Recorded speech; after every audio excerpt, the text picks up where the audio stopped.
Have you ever felt that you are not living your own life, as if you are just a spectator while real life passes you by? The Danish philosopher Søren Kierkegaard called this the sickness unto death, a despair that lurks even under the mask of happiness and success. He argued that most people hide in the crowd from what is most important, from themselves, because the crowd is untruth. What if true faith requires not logic, but a leap into the absurd? What if anxiety is not a defect, but the dizziness of freedom that points the way to oneself? And why is the loneliest path the only one that leads to an authentic life?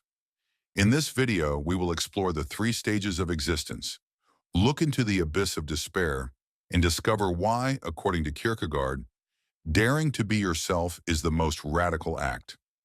And before you start watching this video, don't forget to subscribe to this channel. And now we begin our journey. Part 1. The Knight of Faith. Abraham as the archetype of absolute devotion. In Fear and Trembling, his philosophical masterpiece, Søren Kierkegaard presents the biblical figure of Abraham as the definitive symbol of what he calls the Knight of Faith. By closely examining the story in which Abraham is commanded to sacrifice his cherished son Isaac, Kierkegaard delves into the most elevated form of religious life, a state marked by both paradox and profound devotion. Through this exploration, Kierkegaard uncovers the deep contradictions that lie at the heart of genuine faith.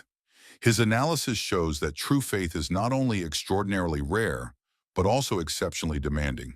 The Knight of Faith, as Kierkegaard describes, represents the highest stage of spiritual maturity, an ideal that remains incomprehensible and inaccessible to most people. The narrative of Abraham and Isaac embodies a situation that defies conventional moral resolution. When Abraham hears the divine command to offer his son as a sacrifice, he confronts a dilemma that shatters standard ethical logic. From any ordinary moral standpoint, the act of killing one's child is unquestionably abhorrent, a gross betrayal of both parental responsibility and human compassion. Yet Abraham regards God's instruction as one that exists beyond the reach of common morality. Kierkegaard distinguishes this response by contrasting Abraham with the figure of the tragic hero, such as Agamemnon, who sacrifices his daughter Iphigenia to serve the greater good of Greece. The tragic hero makes a grave yet intelligible choice, one that, although painful, can be rationalized and even admired within the context of ethical or societal values. Agamemnon's sacrifice is painful, but ultimately makes sense in light of a noble public cause. Abraham's decision, however, is of a fundamentally different nature. His willingness to obey God's command lacks any appeal to universal ethics or collective benefit. There is no higher moral principle or communal good to validate his intention. On the contrary, sacrificing Isaac would appear to negate the very promise through which God had assured Abraham he would become the patriarch of a great nation. What makes Abraham's action so radical is that it cannot be accounted for by ethical reasoning, nor can it be conveyed or justified to others through logical argument. This inability to communicate his motivation is intrinsic to the essence of the Knight of Faith. Abraham stands utterly alone, unable to share or explain the weight of his decision, not even to his wife Sarah or to Isaac himself. He cannot articulate why they are traveling to Mount Moriah, nor can he make sense of why God would require such a harrowing act. The Knight of Faith inhabits a realm of solitude, where the deepest convictions are inexpressible and inaccessible to those around them. These convictions surpass the boundaries of common language and understanding. Yet Abraham's devotion is more than mere submission to divine will. Kierkegaard makes a critical distinction between the Knight of infinite resignation and the Knight of Faith, both of which Abraham represents. As the Knight of resignation, Abraham is fully prepared to relinquish everything he holds dear, acknowledging that God may ask for even his greatest treasures. But as the Knight of Faith, he transcends resignation by believing that God will, in some incomprehensible way, return to him what has been taken. This dual movement is the heart of Abraham's paradoxical faith. While sincerely willing to sacrifice Isaac, Abraham simultaneously believes he will receive him back. This conviction cannot arise from logic, precedent, or rational expectation, for there is no human basis to believe that what is sacrificed can be restored. Abraham believes in Kierkegaard's phrase, by virtue of the absurd. He holds on to a hope that defies every rational principle, clinging to an impossible outcome even as he prepares to carry out God's terrifying command. The paradox deepens when one considers Abraham's attitude toward time and possibility. He does not assume that God will change his mind or provide an alternative at the last moment. Instead, Abraham believes that even if he follows through and Isaac is indeed slain, God will still find a way to bring his son back. This belief violates not only the structure of reason, but also the fundamental laws of nature and human experience. And yet, it is precisely this unthinkable trust that defines Abraham as the father of faith and the exemplar of true religious devotion. By acting on a divine command that contradicts all he holds sacred, Abraham reveals a radical commitment to God's authority over human judgment. At the same time, his unwavering belief in the promise of restoration, even when reality offers no support, illustrates the extraordinary capacity of faith to rise above the limitations of finite understanding. Abraham attains greatness not by virtue of ethical conduct, but through a deeply personal and mysterious bond with God. This form of faith, which Kierkegaard calls the night of faith, stands in stark contrast to both the aesthetic and the ethical life. The aesthetic individual pursues pleasure and immediate satisfaction, while the ethical person seeks fulfillment through adherence to universal moral laws and societal expectations. The night of faith, however, transcends both of these modes of existence, grounding meaning solely in a private, absolute relationship with the divine, a connection that often defies rational understanding. What sets the night of faith apart is their paradoxical ordinariness. Unlike the tragic hero, whose greatness is publicly evident through noble suffering or sacrifice, the night of faith lives inconspicuously. They engage in everyday life, fulfill their responsibilities, maintain relationships, and appear externally unremarkable. Yet beneath this normalcy lies a profound spiritual depth, known only to themselves and to God. Their faith, though radical, remains hidden from the world. This concealment is not incidental. It is intrinsic to authentic faith. The night of faith has no need for external validation or public acknowledgement, for their inner relationship with God provides all the meaning, strength, and reassurance they require. They are able to embrace the joys of life and meet their social obligations, but without relying on these experiences as ultimate sources of purpose. Having made the decisive leap into faith, they exist simultaneously in the temporal, in the eternal, the finite and the infinite, the individual and the universal. One of the defining features of this spiritual state is what Kierkegaard terms repetition, the miraculous return of what has been surrendered. In Abraham's case, he receives Isaac back, not merely as a beloved son, but now as a manifestation of divine grace. This return does not negate the reality or significance of the sacrifice. Rather, it redefines its meaning. Through faith, the knight does not reject the world, but instead regains it with transformed understanding and reverence. Relationships and material goods are not discarded, but are re-embraced in their rightful, subordinate place. Yet Kierkegaard emphasizes that becoming a knight of faith is both exceedingly rare and incredibly demanding. Most people do not possess the courage to abandon the comfort of intellectual certainty or moral convention. Even those who seek faith often settle for superficial religious practices, unwilling to face the solitude and ambiguity that true faith entails. The knight of faith confronts and unsettles complacent religiosity, demanding nothing less than a complete reorientation of one's relation to life itself. Kierkegaard, writing under the pseudonym Johannes de Silentio, openly acknowledges his own uncertainty about whether he himself possesses the faith he so deeply admires in Abraham. He positions himself not as a model of faith, but as a reverent observer, someone who is awed by Abraham's example but unable to replicate it. This self-effacing stance reveals Kierkegaard's conviction that genuine faith is not something to be attained through intellectual effort, or sheer willpower. Rather, it is a divine gift, an act of grace that radically reshapes the human condition beyond prediction, beyond control, and beyond complete understanding. Part 2. Subjective Truth versus Objective Truth. The core of genuine understanding. One of the most groundbreaking aspects of Kierkegaard's philosophy lies in his challenge to the dominant focus on objective truth and his introduction of the idea of subjective truth. This distinction radically redefined the way we connect knowledge to lived experience. Kierkegaard's insight revealed that the deepest truths about human existence are not accessible through detached scientific methods. Grasping this difference is key to comprehending his broader philosophical goals and his critique of both academic philosophy and mainstream Christianity. It also explains why true understanding demands personal involvement rather than impersonal observation.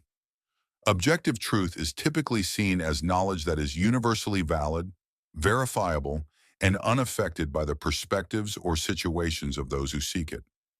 This form of truth is grounded in factual evidence that can be tested through reason, scientific methods, or logical deduction.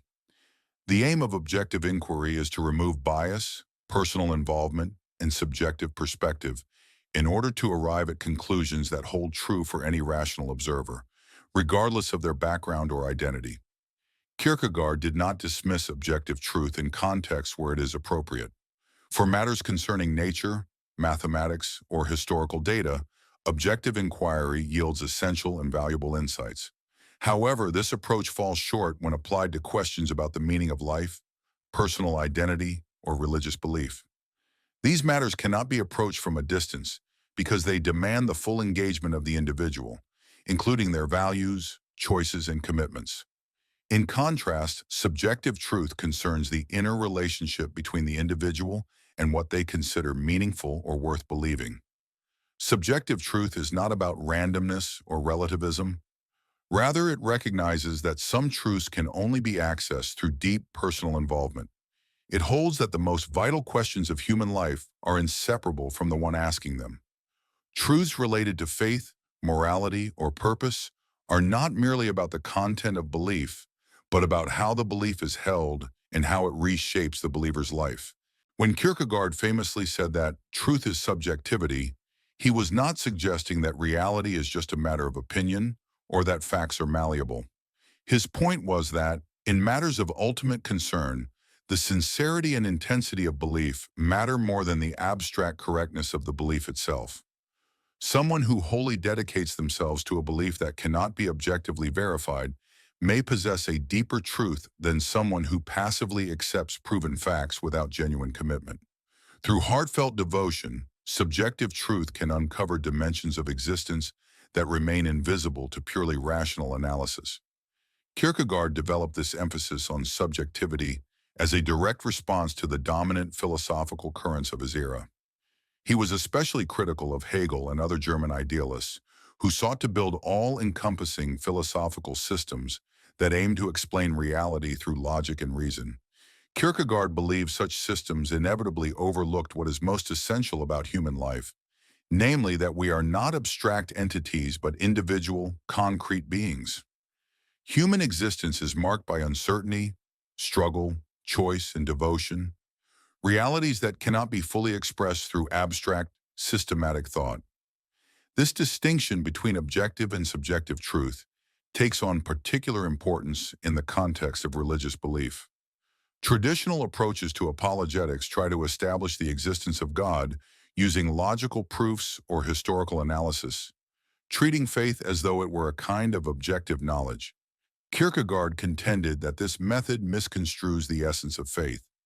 Even if one could establish God's existence through irrefutable evidence, it would eliminate the need for faith and reduce religion to another intellectual discipline, like science. Instead, religious truth depends on what Kierkegaard called a passionate inward commitment. The real question is not whether one can prove God's existence, but whether one lives as though God exists, with full devotion, trust, and risk.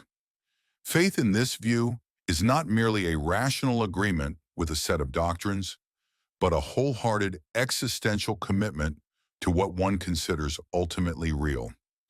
It demands that the believer entrust their entire being to something that cannot be conclusively verified through objective evidence. This element of risk lies at the very heart of genuine faith.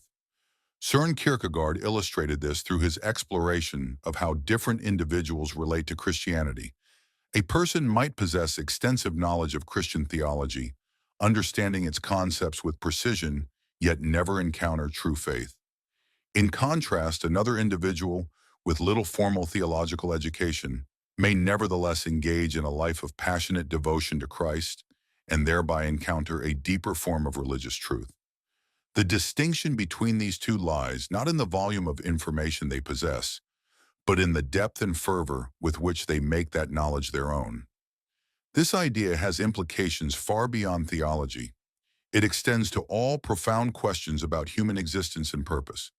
Matters such as how we ought to live, what we should value, and what gives life meaning cannot be settled through detached, intellectual reasoning alone.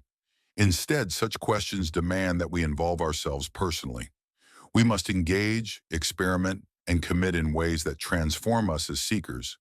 Truths concerning ethics, aesthetics, or the meaning of life reveal themselves only to those courageous enough to live out their convictions, despite uncertainty and risk.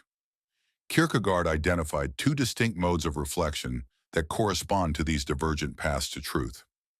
The first objective reflection aims to attain a dispassionate, universal view that removes the individual from the equation. The second subjective reflection recognizes that the investigator is inherently involved in the inquiry and that this involvement inevitably shapes both the process and the outcome. In the realm of existential questions, subjective reflection is not a flaw to be corrected, but a crucial prerequisite for genuine insight. According to Kierkegaard, arriving at subjective truth requires a condition he called inwardness, a deepening of one's personal involvement and a heightened emotional and spiritual investment in life's ultimate concerns. Such inwardness cannot be achieved by amassing external knowledge or by earning societal validation. Rather, it arises when a person chooses to base their life on their innermost convictions and embraces the uncertainty that this commitment entails. The richer this inwardness becomes, the more profound the subjective truth, regardless of whether the beliefs involved can be objectively proven. This focus on subjective truth helps explain Kierkegaard's preference for indirect forms of communication and his use of pseudonymous authors. If the most vital truths cannot be handed down like empirical data, then the writer must find a way to spark the reader's own personal engagement with these truths. Instead of offering conclusions for passive acceptance, Kierkegaard constructs literary situations that compel the reader to confront fundamental choices and make existential commitments. Only those who are willing to wrestle with these ideas personally, rather than simply grasp them intellectually, can come to know their truth. Yet Kierkegaard's insistence on the primacy of subjective truth should not be mistaken for a denial of objective reality or a slide into relativism. He held that not all subjective commitments are created equal. Some express a deeper authenticity and greater existential integrity than others. Genuine subjectivity, in his view, entails a responsibility to something beyond one's own inclinations. The highest form of subjective truth lies in a personal relationship with God, who represents absolute truth. This relationship provides an objective grounding even as it demands subjective realization. This introduces a profound paradox. The most personal truth is also the most universal. In relating to the absolute, the individual encounters a truth that transcends mere human opinion, one that is both subjectively embraced and objectively real. Part 3. Despair and the Sickness unto Death. Unveiling the Human Condition. Søren Kierkegaard's exploration of despair and what he termed the sickness unto death stands as one of the most profound examinations of the human psyche and spirit in the entire philosophical tradition. He doesn't treat despair as a fleeting emotion or circumstantial mood, but as an existential reality that permeates human life, affecting everyone, whether they recognize it or not. Kierkegaard's interpretation of despair is essential to grasping his view of the human dilemma and the road to becoming a true self. His insights continue to resonate in our time, especially when examining modern struggles with personal identity, existential meaning, and psychological well-being. In his view, despair is not merely a synonym for sadness, despondency, or discouragement in response to life's difficulties. Rather, despair signals a deeper misalignment within the self, a spiritual ailment that touches the very core of what it means to be human. To understand this, we must first consider Kierkegaard's definition of the self. He famously describes the self as a relation that relates itself to itself, and in doing so, also relates itself to something beyond itself. This intricate concept points to the idea that human beings are not static or singular entities, but exist as a dynamic synthesis of opposing forces. We are made up of the finite and the infinite, necessity and possibility, temporality and eternity. Our existence unfolds in the tension between what we are and what we might become, between the immediate facts of our lives and the transcendent dimension of our being. The self, in Kierkegaard's framework, is not a fixed essence, but a task, a continuous effort to harmonize these opposing dimensions into a unified whole. Despair arises when this integration falters or becomes distorted. A person may become overly absorbed in the finite aspects of existence, losing sight of their broader potential and becoming confined to routine and superficiality. On the other hand, someone may become ensnared by the infinite, consumed by abstract dreams or possibilities, while neglecting the real-world conditions and limitations of their life. This can result in escapism and an avoidance of responsibility. Both patterns reflect a failure to form a genuine self through the balanced unification of life's contradictory aspects. What elevates Kierkegaard's diagnosis is his insight into the hidden nature of despair. He emphasizes that the most perilous kind of despair is the one that remains unconscious. Many individuals go through life without ever realizing they are in despair, conforming to societal norms and expectations, while never truly confronting their own existence. They choose comfort and distraction over self-examination, evading the anxiety that comes with true freedom and responsibility. Such individuals may lead lives that appear outwardly successful, yet remain inwardly vacant and spiritually disconnected. This unconscious despair manifests in various ways. Some immerse themselves in sensory pleasures and day-to-day enjoyments, refusing to engage with deeper questions of purpose. Others find their identity entirely in external roles, career titles, social status, or public image, thus abandoning their inner self.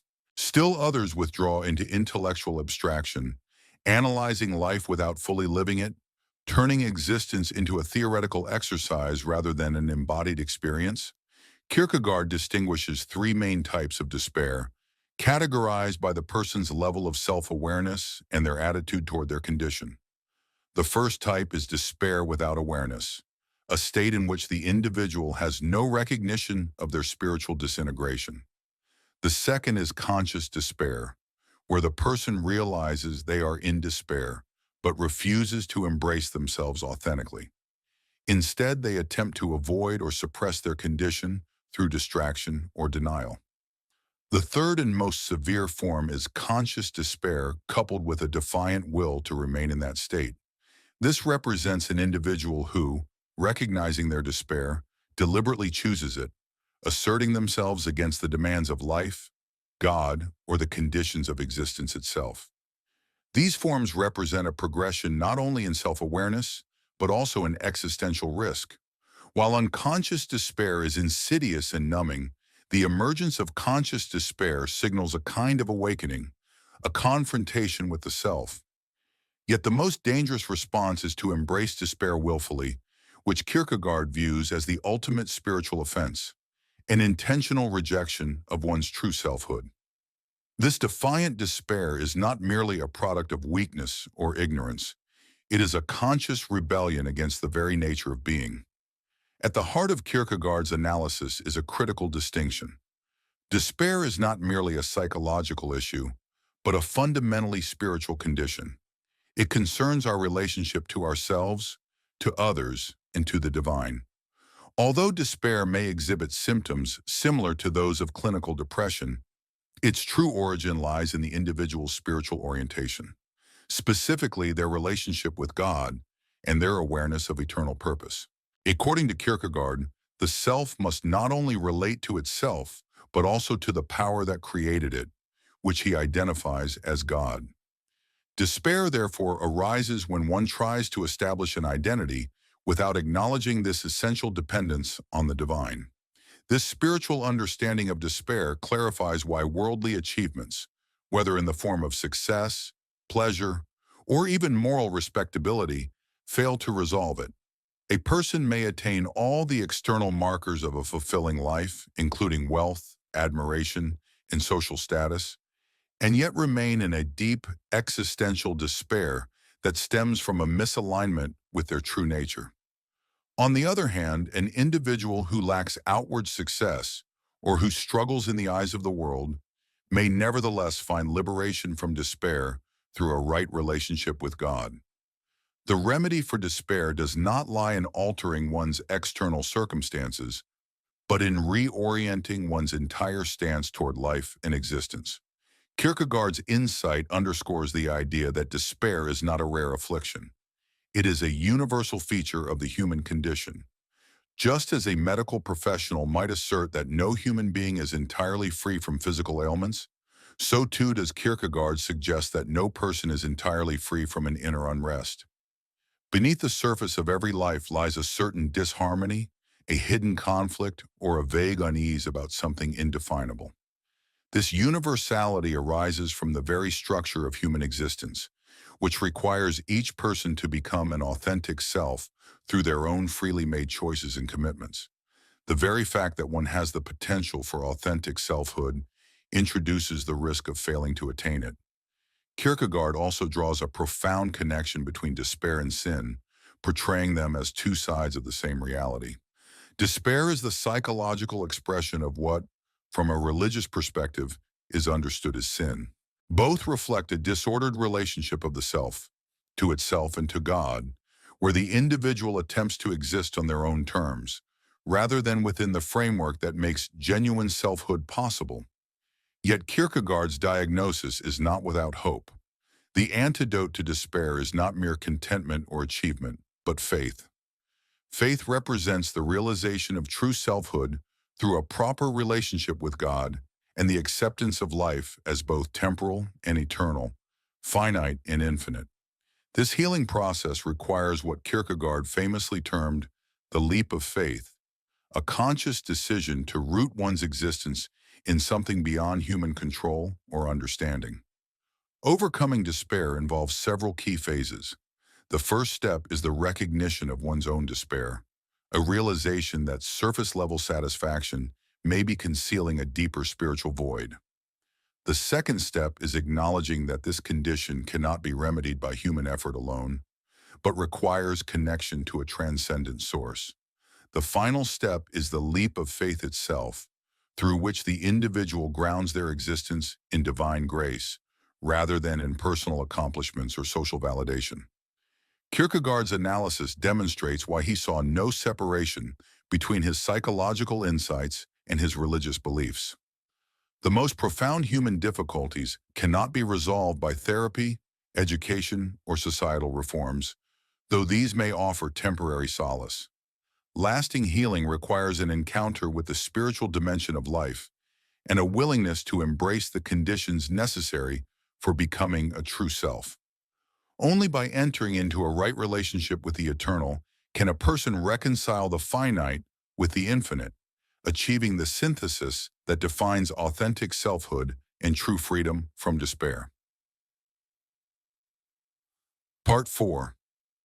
Irony and Indirect Communication, the Art of Spiritual Awakening. Søren Kierkegaard crafted one of the most intricate and impactful theories of communication in the history of philosophy. He understood that the deepest truths, particularly those concerning human existence and spirituality, cannot be conveyed in the same straightforward manner as scientific data or mathematical proofs. His reliance on irony and indirect communication reflects a profound insight. Spiritual and existential truths must be individually discovered and personally lived. This approach marked a fundamental shift in both pedagogical practice and philosophical thought.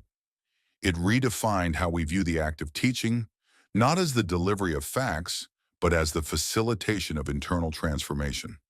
It also reshaped the way we think about knowledge itself, particularly its relationship to lived experience. To fully grasp Kierkegaard's method, one must understand why he chose to write under a range of pseudonyms and why his texts often appear contradictory or paradoxical. The foundation of his strategy lies in the unique nature of existential truth. Ethical and religious insights are not merely abstract ideas to be transmitted. They must be apprehended through what Kierkegaard termed double reflection. One can easily attain a verbal or conceptual grasp of spiritual matters while remaining utterly mistaken in their true meaning. Genuine comprehension demands more than intellectual agreement.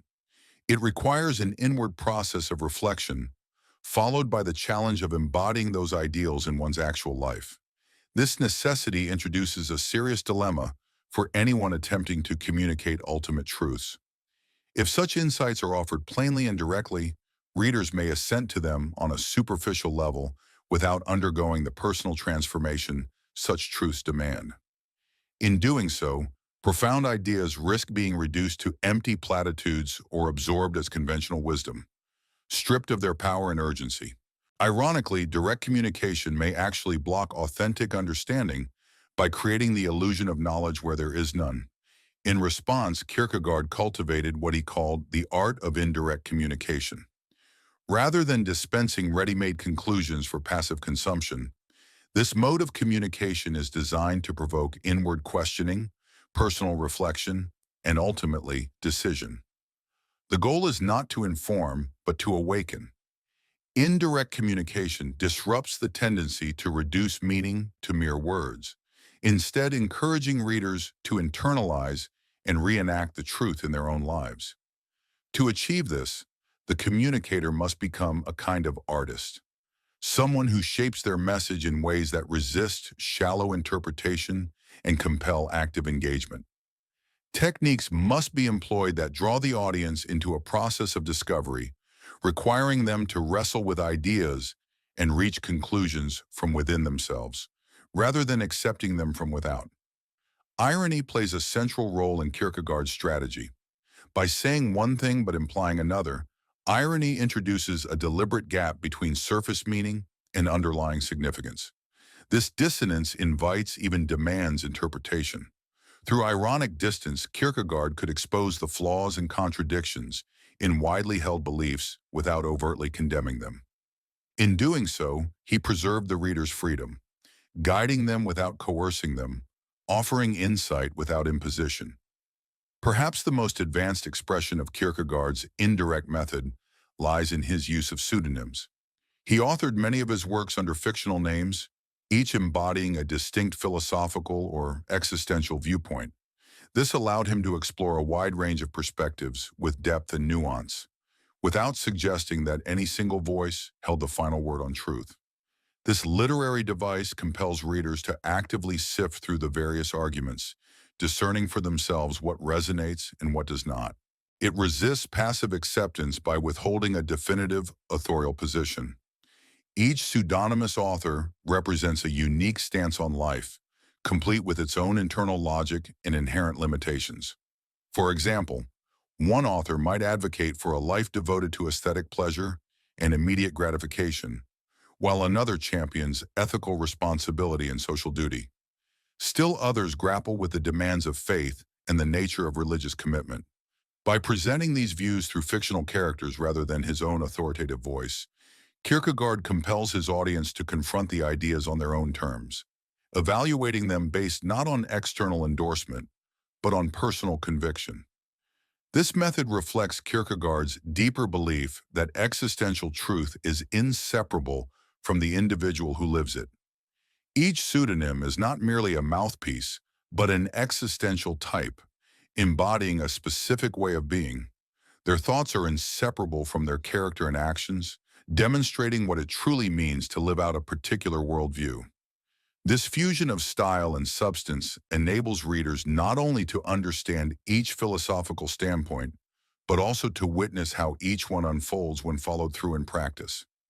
Instead of relying on theoretical critique, the internal tensions and shortcomings of each viewpoint are revealed through its dramatic embodiment. Kierkegaard's conception of irony was profoundly shaped by his engagement with Socrates, whom he regarded as the quintessential master of ironic discourse. Much like Socrates, Kierkegaard employed irony and theatrical modes of expression to challenge prevailing norms and stimulate deep self-examination. The Socratic method doesn't offer clear-cut answers. Rather, it unsettles, disrupts certainty, and compels individuals to question their foundational beliefs. In a parallel way, Kierkegaard's use of irony fosters a fertile kind of disorientation that shakes readers out of passive acceptance and into critical awareness. The objective of indirect communication isn't to deceive or obscure, but to cultivate an environment in which authentic understanding can emerge. Where direct communication assumes a passive audience simply receiving information, indirect communication enlists the reader as an engaged participant in uncovering truth. This method respects the fact that the most profound truths about human existence aren't things that can be handed over. They must be grasped through personal effort, inner conflict, and commitment. In this model, the communicator isn't a dispenser of absolute truths, but more like a midwife, guiding others as they bring forth their own realizations. Kierkegaard made a careful distinction between the kinds of communication suited to different kinds of truth. When dealing with empirical facts or objective knowledge, direct expression is not only appropriate, but essential.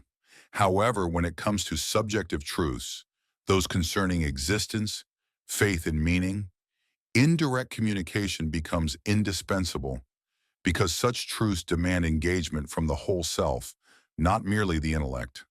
The method of conveying truth must correspond to the nature of that truth.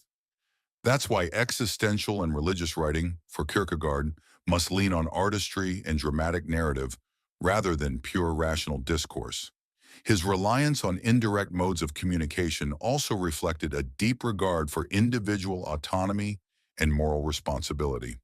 He was convinced that true faith and authentic living cannot be externally imposed. They must be chosen freely. To deliver religious truth in a direct and definitive manner would, in his view, infringe on that freedom by removing the ambiguity necessary for a genuine, personal decision. Indirect communication preserves the openness and uncertainty that make sincere faith possible in the first place. This approach carries far-reaching consequences for fields such as education, psychotherapy, and spiritual mentorship. Rather than dispensing fixed answers, effective guidance involves helping individuals arrive at their own insights through structured reflection and lived experience. The finest educators, like the most impactful writers, don't merely inform, they create conditions that evoke revelation. Such a task requires a refined sense of timing and nuance, knowing when to articulate a point clearly and when to hold back, when to answer, and when to pose more illuminating questions. Kierkegaard's exceptional command of indirect communication is a key reason his works continue to elicit such passionate and diverse interpretations. He does not offer a neatly packaged philosophical system to be accepted or rejected wholesale. Instead, his writings serve as invitations to an ongoing process of inquiry and personal discernment. Each reader must grapple with the dilemmas and possibilities he presents, making individual judgments about their meaning and relevance. In this way, Kierkegaard's ideas remain vibrant and provocative, resisting reduction into rigid academic frameworks or simplistic conventional beliefs. Part 5. The individual versus the crowd. The cornerstone of authentic existence. Kierkegaard famously asserted that the crowd is untruth, a declaration that stands as one of the most daring and profound in philosophical thought. This insight directly confronts the conventional patterns by which most people live, revealing a powerful critique of conformity. To grasp why Kierkegaard viewed the crowd as fundamentally incompatible with truth and genuine existence, we must explore his understanding of these concepts and the central role this opposition plays in his philosophical framework. Kierkegaard's concept of the crowd extends far beyond a simple gathering of people. Sociologically, he saw the crowd as the mask behind which individuals hide, a collective in which personal accountability and unique identity are willingly sacrificed. The crowd is a psychological condition, a surrender of thought, conscience, and individuality in exchange for the ease of belonging to a majority. Within this state, people often set aside their own ethical convictions, following group norms that may contradict their inner values. This collective mindset gives rise to what Kierkegaard called leveling, a subtle but pervasive process that strips away the distinctiveness of individuals. Leveling does not operate through direct coercion or visible leadership. Rather, it is a faceless social force that reduces all individuals to a shared, indistinct identity. By assigning equal weight to all human endeavors, leveling flattens the nuanced differences that define a person's character, gifts, and purpose. In this way, it annihilates individuality, replacing it with a diluted abstraction. Instead of developing as authentic selves, people become indistinguishable parts of the crowd. Kierkegaard perceived this erasure of uniqueness with uncanny foresight in his analysis of the emerging modern world, particularly the growing influence of mass media. He contrasted the fervent energy of the revolutionary age with what he saw as a present era marked by lethargy, over-intellectualization, indifference, and envy. Central to this modern malaise is the dominance of leveling, sustained by what Kierkegaard described as the monstrous abstraction of the public, a faceless, unaccountable construct largely manufactured by the press. This public has no real existence. It possesses no name, no voice, and no personal responsibility, yet it claims the authority to dictate what is true, what matters, and what should be pursued. Kierkegaard recognized with striking clarity the role that media plays in fabricating this illusion. The duller the time, the stronger the press, he remarked, pointing to how media thrives in periods of societal stagnation. The press, in his view, represents the lowest form of consciousness elevated to the status of a universal principle. It offers ready-made opinions that people adopt without reflection, often mistaking them for personal beliefs. This phenomenon transforms individuals into passive observers of their own existence, rather than active participants in it. But why do people so readily choose the crowd over a life of authentic individuality? Kierkegaard believed that genuine selfhood is a heavy burden, one many are unwilling to carry. The challenge of standing alone, of being truly responsible for one's thoughts, actions, and values, is often too overwhelming. So people seek refuge in the crowd. He observed that most people grow fearful when asked to truly exist as individuals. The crowd offers a comforting illusion, a sense of stability, certainty, and shared responsibility. It is far easier to occupy an official role, a defined social position, than to face the deep demands of true individuality. Many live lives of quiet insulation, protected from the painful struggles of existence. But this comfort has a steep price. Just as desert travelers move in caravans to avoid danger, modern individuals cling together in collective anonymity out of fear, not of bandits or beasts, but of life itself. Only by merging with the herd do they dare to exist, hoping to be something by being part of something.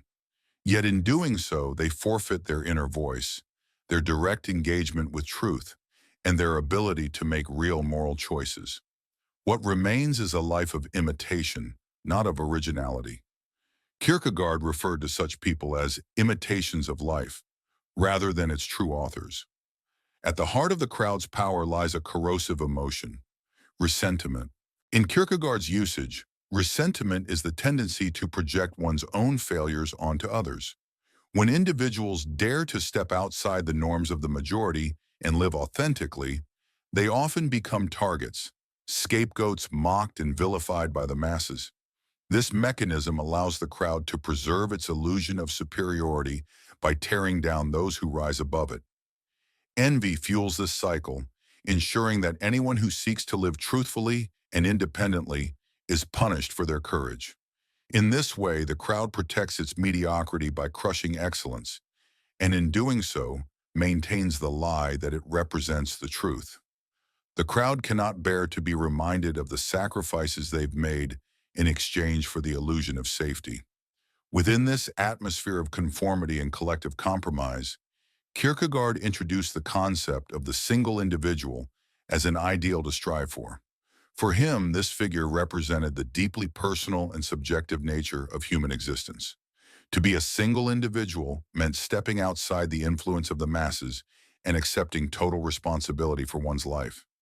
Such a person understands that truth is not a product of consensus or popularity, but something that must be uncovered through solitary reflection and personal commitment. Kierkegaard insisted that truth resides with the minority, because minorities are typically composed of those who hold sincere convictions. In contrast, the apparent power of the majority is deceptive, often formed by people who hold no real opinions of their own. This perspective sheds light on why truly authentic people so often find themselves at odds with mainstream values and dominant ideologies. They are not rebellious for the sake of opposition, but because they have invested the time and effort to arrive at their own beliefs. Beliefs rooted in lived experience, not borrowed narratives. The path to becoming such an individual, Kierkegaard believed, demands the highest human ability, the capacity to be alone. A person's true measure lies in how deeply and how long they can endure solitude, especially the kind that comes without validation or mutual understanding. The one who can stand alone for a lifetime, even in moments of eternal consequence, is furthest removed from childish dependency and the crowd-pleasing mindset of social beings. However, this solitude is not the same as isolation or detachment from others. It is a form of inner independence, spiritual autonomy, that allows for real choice without the need for constant external approval. Kierkegaard was aware that his emphasis on the individual could be misread as egoism or social withdrawal. But his intention was quite the opposite. He argued that only those who have developed true individuality are capable of making meaningful contributions to the world and of genuinely loving others. As he put it, "Nowhere in Scripture have I found the command, 'You shall love the crowd.' Nor should we treat the crowd as the ethical or religious final authority on truth. Love cannot be extended to humanity in the abstract. It can only exist in concrete, personal relationships with specific people." For Kierkegaard, the individual's relationship with eternal truth was the very heart of human existence. The eternal and the absolute can only be engaged when one stands alone. And to stand alone in this way, which every person is capable of, is to choose to let God guide them. The crowd, in contrast, embodies untruth. This is why Kierkegaard saw authentic individuality not as a philosophical preference, but as a spiritual imperative. He believed each person's connection to the eternal is unique and cannot be mediated through institutions, traditions, or social norms. Choosing individuality over conformity carries weighty consequences. In his view, true martyrdom comes not from physical suffering alone, but from confronting the crowd. To live authentically, one must be ready to endure alienation, misjudgment, and even hostility from those who find comfort in sameness. It requires resilience, a deep inner resolve to hold fast to one's beliefs despite external pressure or opposition. Yet for Kierkegaard, this difficult path was not only viable, it was necessary for real human fulfillment. Those who lead their lives according to self-discovered values rather than public opinion are more likely to experience a profound sense of meaning and joy. Furthermore, they are in a better position to enrich society, bringing new ideas and insights born from authenticity rather than imitation. The single individual becomes a wellspring of renewal and truth in a world increasingly shaped by homogenization and social flattening. While the crowd remains a symbol of deception, the person who chooses authenticity over conformity opens the door to discovering what is most real, most enduring, and most valuable in human life. Part 6. The Three Stages of Existence, A Journey Through Human Development. One of Søren Kierkegaard's most profound insights into human development lies in his exploration of what he termed the three stages on life's journey. These stages, the aesthetic, the ethical, and the religious, illustrate radically distinct modes of engaging with existence. Unlike psychological theories of development, which describe natural or inevitable progressions, Kierkegaard's framework outlines competing existential paradigms. Moving from one stage to another is not automatic. It demands conscious decisions in a form of inner transformation. Understanding these stages illuminates the structure of human life and opens the door to a truly authentic way of being. The first of these, the aesthetic stage, is the most common and accessible approach to life. It centers on the pursuit of enjoyment, beauty, and the immediate satisfaction of desires, with little regard for long-term consequences or the effects of one's actions on others. The person immersed in the aesthetic lives fully in the present, chasing novelty and avoiding monotony. What matters most is what Kierkegaard described as the interesting, the endless search for experiences that excite, amuse, or captivate without requiring deeper involvement or responsibility. To those just beginning to explore life's possibilities, especially young people, this stage may seem the most appealing. In the aesthetic mode, one is free to indulge, experiment, and explore without being tethered by duty or lasting commitments. Life is approached as an unfolding tapestry of experiences, where pleasure and sensation are curated like an art form. The aesthetic person arranges their life much like an artist composes a canvas, aiming to enhance delight and avoid discomfort. They carefully steer clear of anything that might restrict their freedom or limit future opportunities. Yet despite its surface appeal, Kierkegaard believed the aesthetic lifestyle contains the seeds of its own downfall. Because decisions are driven by fleeting impulses rather than stable values, the aesthetic life lacks a unified sense of purpose. Over time, the constant pursuit of novelty becomes unsatisfying, and the thrill of new experiences begins to fade. Inevitably, this way of life leads to a sense of meaninglessness and what Kierkegaard referred to as despair, a deep existential dissatisfaction. Often, the individual may not even recognize this despair, mistaking it for mere boredom or restlessness. A deeper issue with the aesthetic stage is its inherent self-centeredness. The aesthetic person is primarily motivated by personal gratification and struggles to act for the sake of others. Altruism, self-sacrifice, or commitment to something beyond the self becomes nearly impossible. This egocentric perspective leads to isolation, since meaningful human relationships require empathy, consistency, and the willingness to endure difficulty for someone else's sake. As the aesthetic individual continues to chase stimulation, they may find themselves increasingly detached from the deeper bonds that bring true connection. When the weight of the aesthetic crisis becomes intolerable, a transformation may occur, ushering in the ethical stage of existence. This next phase involves a shift toward living with responsibility, accountability, and a commitment to universal moral values. The ethical person embraces obligations, not only to themselves, but to others and to society as a whole. They might choose to marry, dedicate themselves to a profession, or serve their community. These life choices offer the direction and coherence that the aesthetic stage inherently lacks. The ethical stage introduces a framework for making principled decisions rather than reacting impulsively. It brings structure, purpose, and an awareness of the broader consequences of one's actions. One of Kierkegaard's pseudonymous voices, Judge William, embodies this stage most clearly. He extols the value of ethical living, particularly through the institution of marriage, which he sees as the ultimate ethical commitment. Through such commitment, the individual integrates time and continuity into their identity, elevating physical existence to a spiritual dimension. In the ethical stage, people find fulfillment not in transient pleasures, but in doing what is right, aligning their lives with societal expectations and moral duties. They are willing to bear the burdens that come with responsibility, understanding that meaning often comes with sacrifice. The rewards of the ethical life go beyond mere pleasure.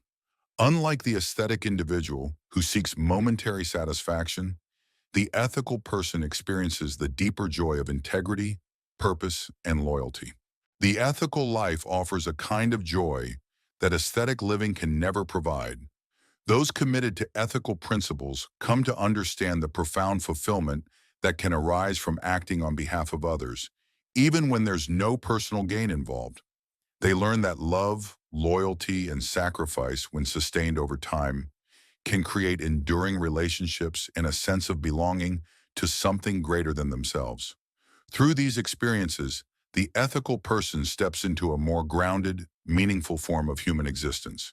Kierkegaard maintained that even the ethical stage, though a progression beyond the aesthetic, is fraught with its own significant limitations. Universal ethical principles, while noble in intent, cannot account for every real-life complexity. At times, strict adherence to moral codes may provoke internal conflict or feelings of guilt, especially when those rules fail to resonate with an individual's deeper convictions. People operating within the ethical sphere may find that conforming to societal norms often stifles their ability to engage with life's unique moral challenges, or to cultivate a truly personal relationship with the divine. A central flaw of the ethical stage lies in its assumption that moral behavior is synonymous with spiritual fulfillment. It often promotes the belief that living by universally accepted ethical standards automatically leads to the highest form of human existence. Yet Kierkegaard observed that even individuals who exemplify moral excellence can feel spiritually barren if their actions stem from superficial obligation rather than heartfelt devotion. In this way, the ethical life can become another form of conformity, not to fleeting pleasures, as in the aesthetic stage, but to the collective ideal of moral decency. This realization, this internal disillusionment, becomes the crucible through which one may be propelled toward a more profound stage of existence, the religious. The religious stage signifies a radical transformation of the self, wherein the individual forms an intimate, personal connection with God that surpasses both the pursuit of beauty and the dictates of moral duty. It is marked by what Kierkegaard famously termed the leap of faith, an impassioned act of commitment that defies rational proof and transcends ethical reasoning.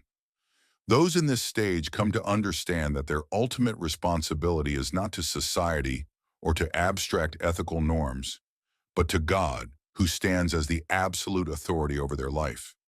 Within this religious mode of existence, the person discovers what Kierkegaard believed to be the true purpose of human life. This is not a matter of outward religious conformity or social piety, but an inward, transformative relationship with the divine. The religious individual acknowledges that neither intellect nor morality alone can achieve wholeness. Instead, they recognize their inherent need for divine grace, and they surrender to a higher power that bestows enduring meaning and purpose. Crucially, Kierkegaard did not portray these stages of life as a rigid progression or as steps one naturally ascends. Many individuals may spend their entire lives immersed in aesthetic pursuits, perpetually chasing pleasure and evading accountability. Others might reach the ethical stage, earning social approval and self-respect, yet never take the further step into authentic religious faith. Moving from one stage to another demands conscious effort, often catalyzed by profound personal crises or existential struggles.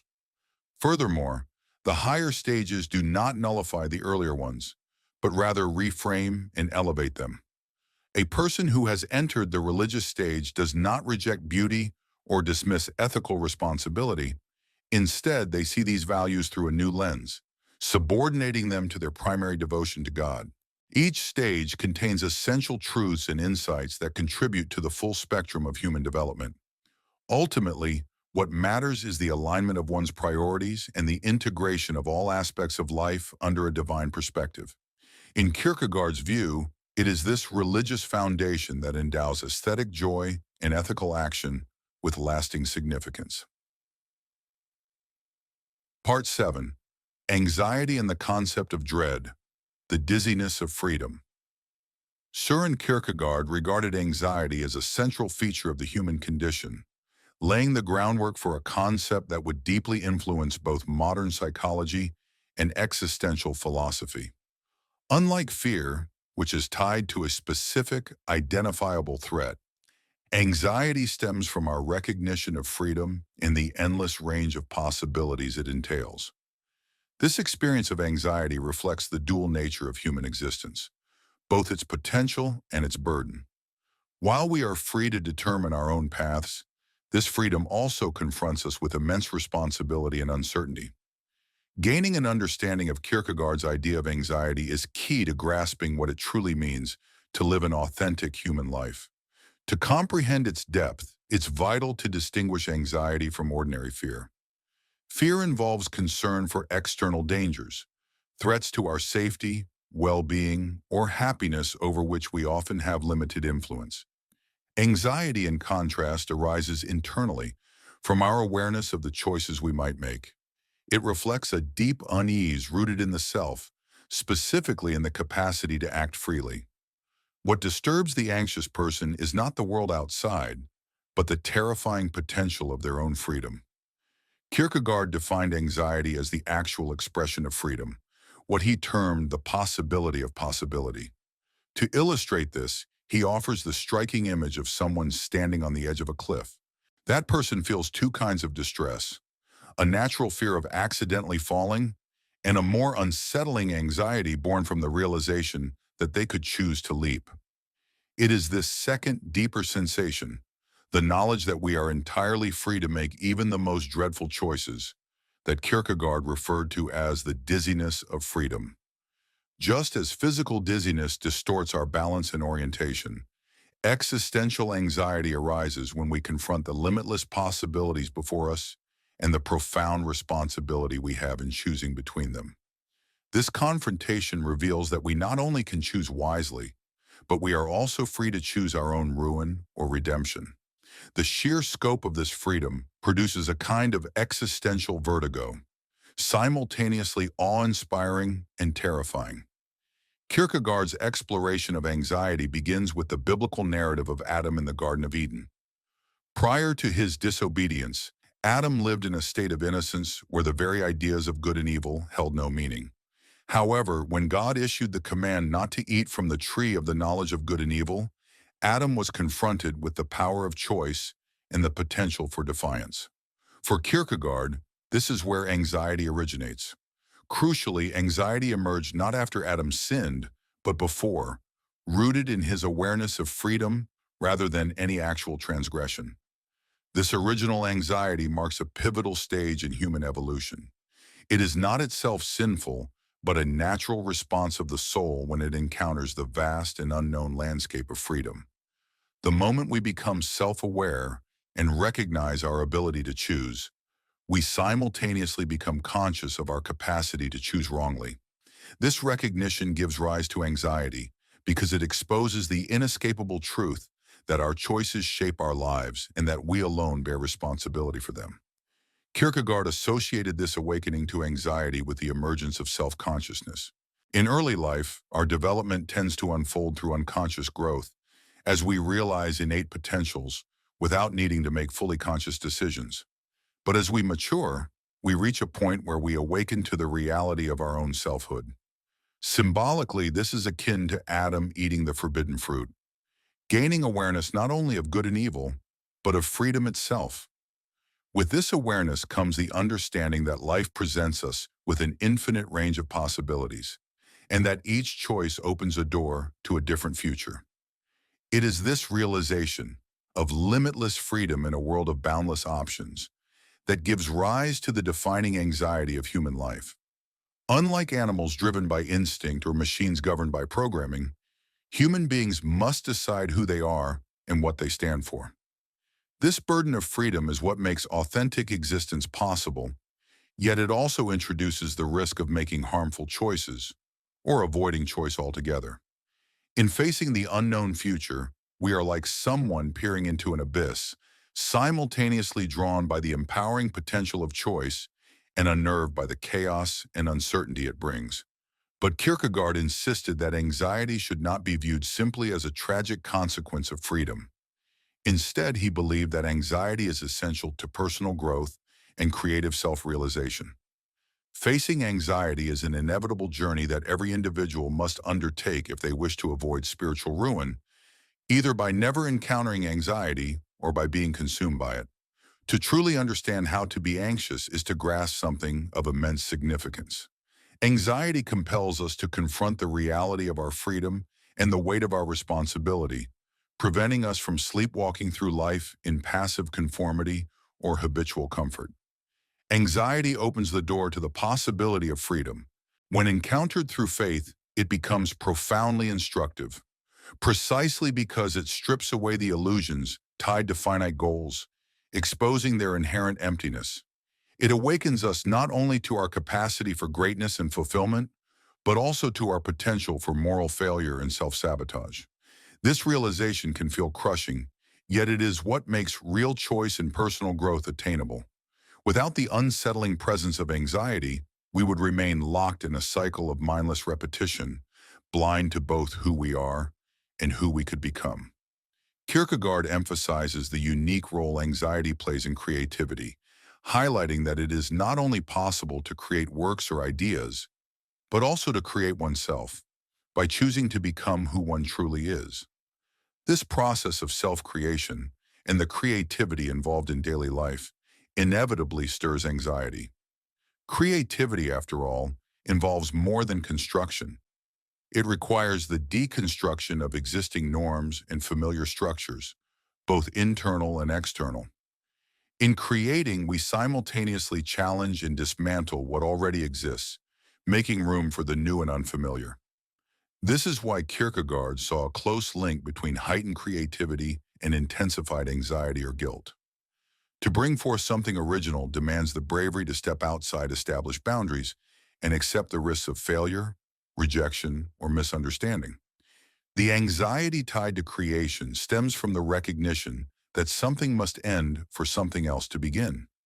In every act of true innovation, a piece of the past must be relinquished so that something new can emerge. Yet anxiety can turn harmful when we attempt to flee from the freedom it exposes. Choosing to escape this freedom in hopes of silencing anxiety leads instead to despair. By refusing to engage with the possibilities before us, we drain life of its vitality. A life devoid of possibilities and freedom becomes barren, marked by inertia and stripped of the hope for change. Since possibility and freedom are inherently bound up with anxiety, our task is not to eliminate it, but to learn how to experience it rightly. The true challenge lies in how we live with anxiety without being overwhelmed by it. We are often faced with a difficult decision, to accept anxiety or to fall into depression.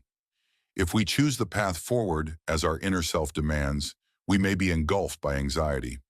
If we remain stagnant, we risk a depression that crushes the very essence of our purpose. What we need is the resilience to endure anxiety while still making authentic, value-driven choices. To do this requires what Kierkegaard described as faith, the inner courage to act even when the outcomes are unknown. In his view, anxiety is not a psychological flaw, but a reflection of the very nature of human existence. We live suspended between opposing realities, between the finite and the infinite, the necessary and the possible, time and eternity. It is from this precarious position that anxiety arises. Rather than viewing this lack of absolute certainty as a defect, Kierkegaard saw it as the cost and gift of living authentically. It is precisely because we can feel anxiety that we are also capable of real freedom, genuine creativity, and spiritual depth. Part 8. Faith in the Leap Beyond Reason into the Absurd. For Søren Kierkegaard, faith stands as the pinnacle of human existence, a profound and demanding experience that requires what he famously termed a leap into the absurd. This leap is not something that can be achieved through rational thought, logical deduction, or a gradual moral evolution. Rather, it involves a deeply personal and passionate act that transcends the boundaries of reason and comprehension. Kierkegaard's vision of faith helps explain why he saw it as both life's greatest calling and its most daunting challenge.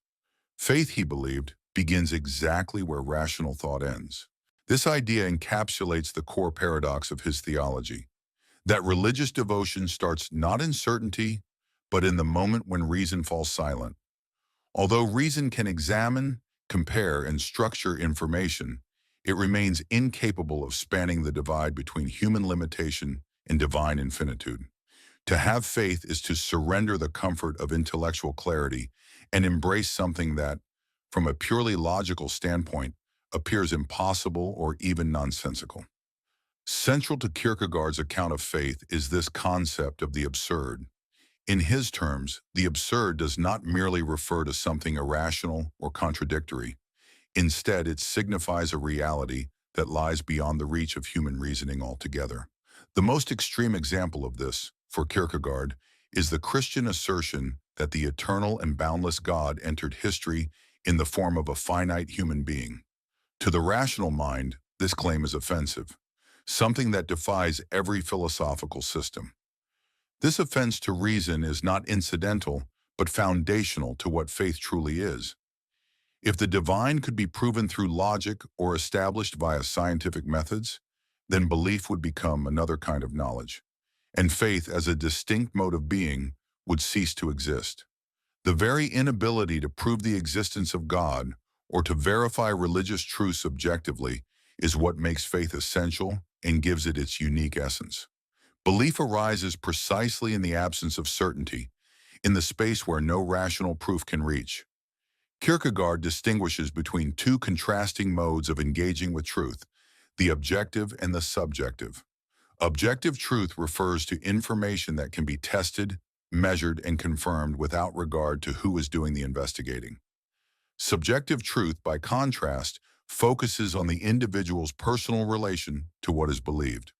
When it comes to matters of ultimate concern, especially faith, subjective truth surpasses objective evidence in importance. The essential question is not whether one can demonstrate God's existence, but whether one lives in a way that presumes it. This move from proving truths objectively to personally embodying them reshapes the entire nature of religious belief. Faith is no longer about agreeing with proven doctrines, but about committing one's whole self to unresolved and deeply meaningful questions. The believer must wager their life on something that cannot be definitively known or shown to others. Kierkegaard's emphasis on the inward, personal nature of belief is captured in his famous claim that truth is subjectivity. This was not a denial of facts or an endorsement of relativism. Rather, he argued that the most vital truths, those concerning human existence, meaning, and purpose, cannot be approached from a neutral or detached standpoint. They demand wholehearted involvement and a transformative kind of commitment. To clarify this distinction, Kierkegaard outlined two modes of reflection.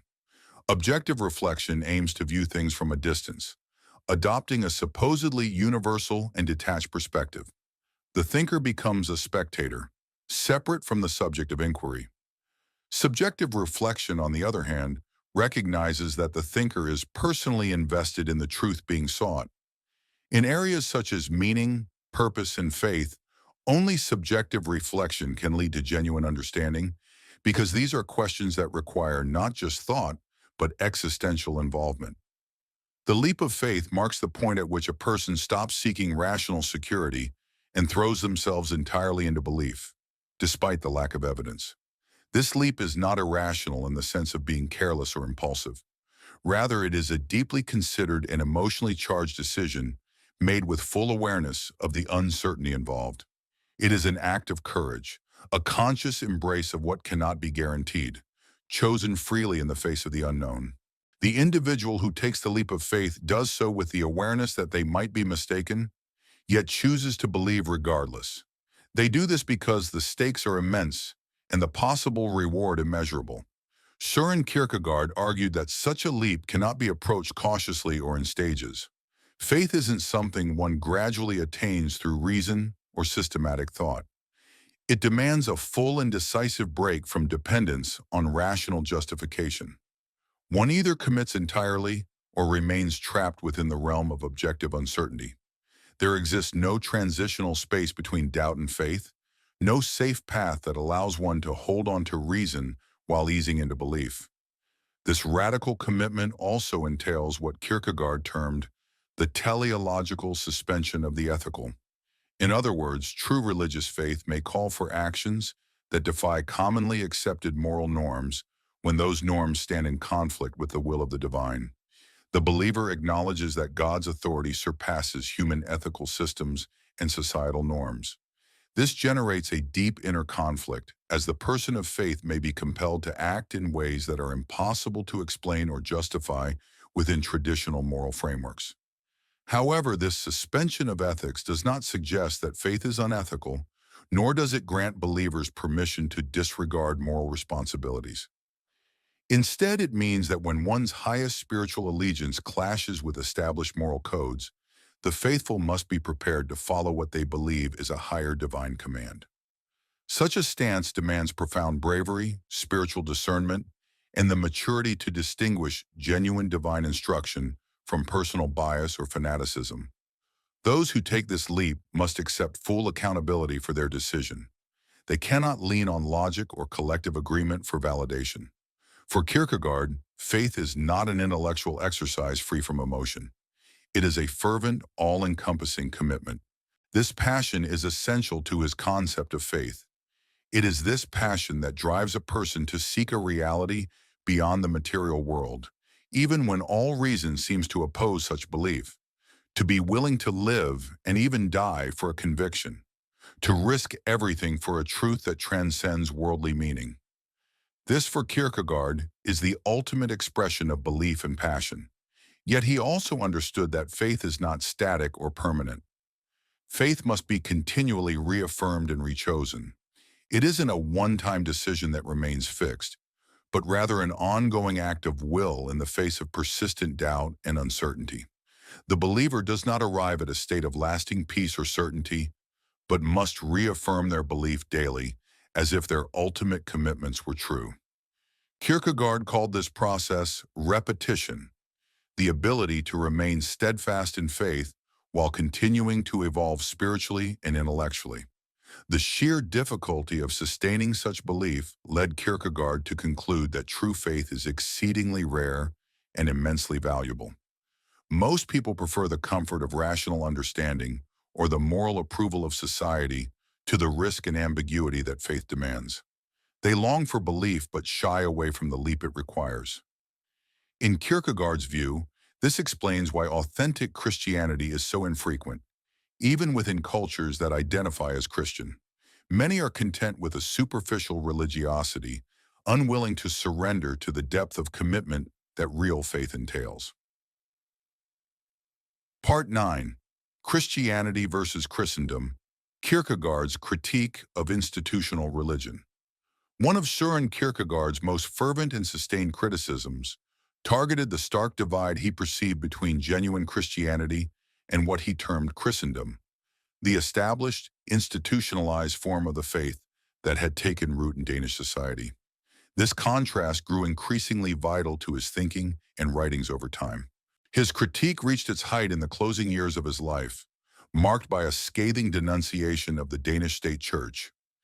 At the heart of this attack was Kierkegaard's profound conviction that organized religion had fundamentally betrayed the radical essence of Christian faith by rendering it safe, respectable, and socially palatable.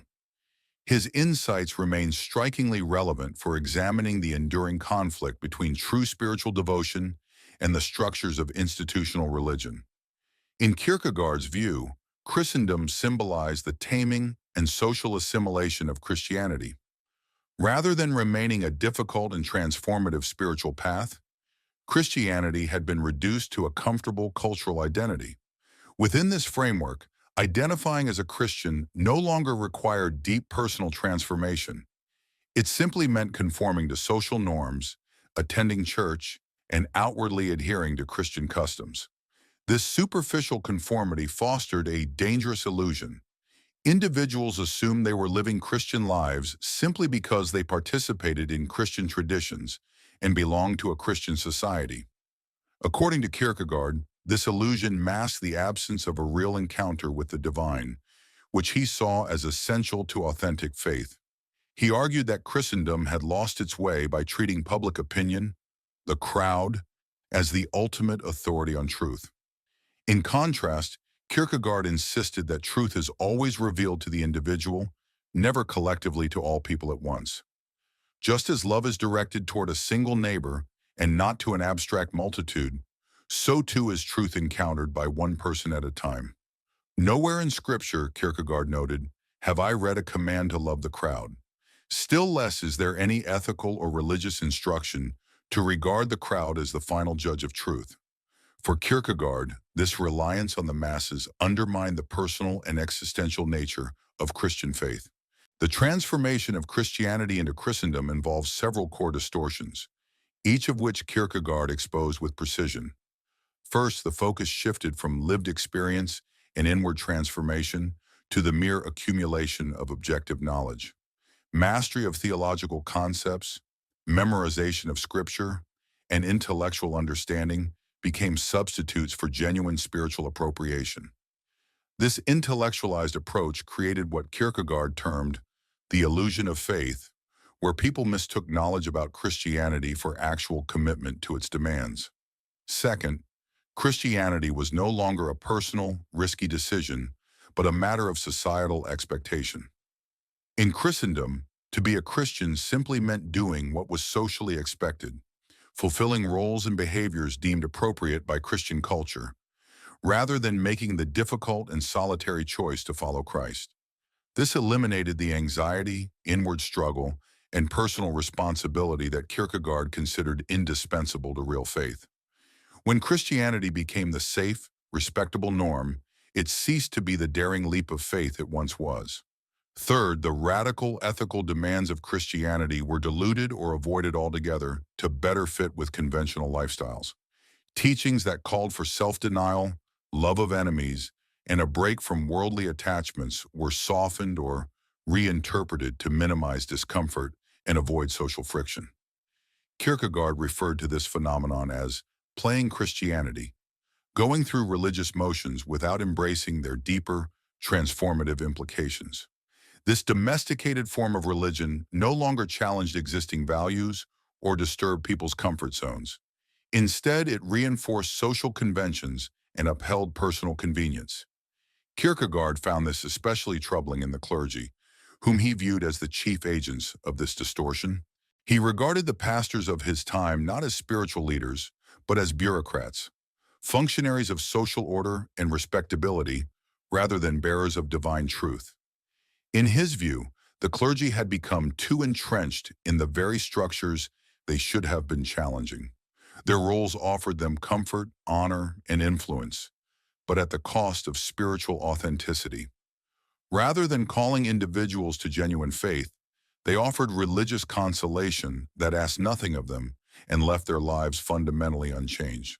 For Kierkegaard, the institutional church had become not a gateway to true Christianity, but an obstacle. It no longer facilitated a person's encounter with God. It prevented it. By reducing Christianity to a set of doctrines to be accepted rather than a life to be actively lived, the church stripped away the inner struggle and personal growth that characterized true faith. Individuals could become members, take part in rituals, and align themselves with Christian teachings without ever undergoing a life-changing encounter with God. This institutional approach to faith acted as a barrier, preventing believers from forming a direct and personal relationship with the divine, precisely the kind of relationship Christianity is meant to cultivate. Søren Kierkegaard's vision of genuine Christianity highlights the deeply personal and radical commitment involved in choosing to follow Christ, something that cannot be filtered through societal systems or handed down through tradition. For Kierkegaard, authentic faith involves more than mere admiration for Jesus or an intellectual grasp of Christian ideas. It requires imitation, an active willingness to follow in Christ's footsteps, embracing the hardships, dangers, and opposition that come with such a path. Rather than seeking the societal privileges often associated with Christian identity, true believers must be prepared to stand apart from the crowd, face criticism, and put their connection with God above approval or success in the world. A central theme in Kierkegaard's critique of Christendom is the distinction between becoming a Christian and simply being born into Christianity. In a society where Christianity is the cultural norm, many presume they are Christians by default, through upbringing or tradition. But Kierkegaard insisted that true faith cannot be inherited. It demands a conscious, personal decision and a transformative experience. Regardless of one's background or the expectations of their community, each person must independently choose whether to embrace the profound challenges of genuine Christian life. Kierkegaard's confrontation with the Danish state church during his final year exemplified the peak of his criticism against institutionalized Christianity.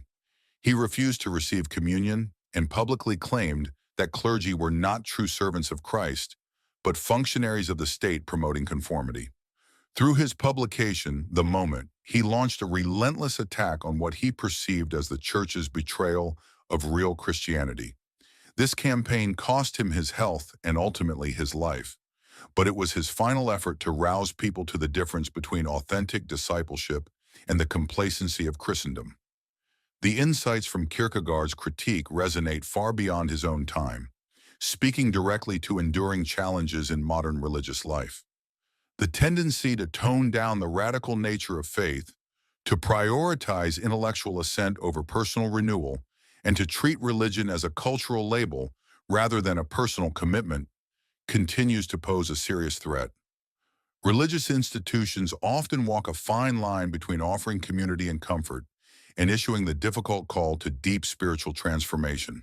Kierkegaard's analysis offers powerful tools for identifying and responding to these tensions in today's religious landscape.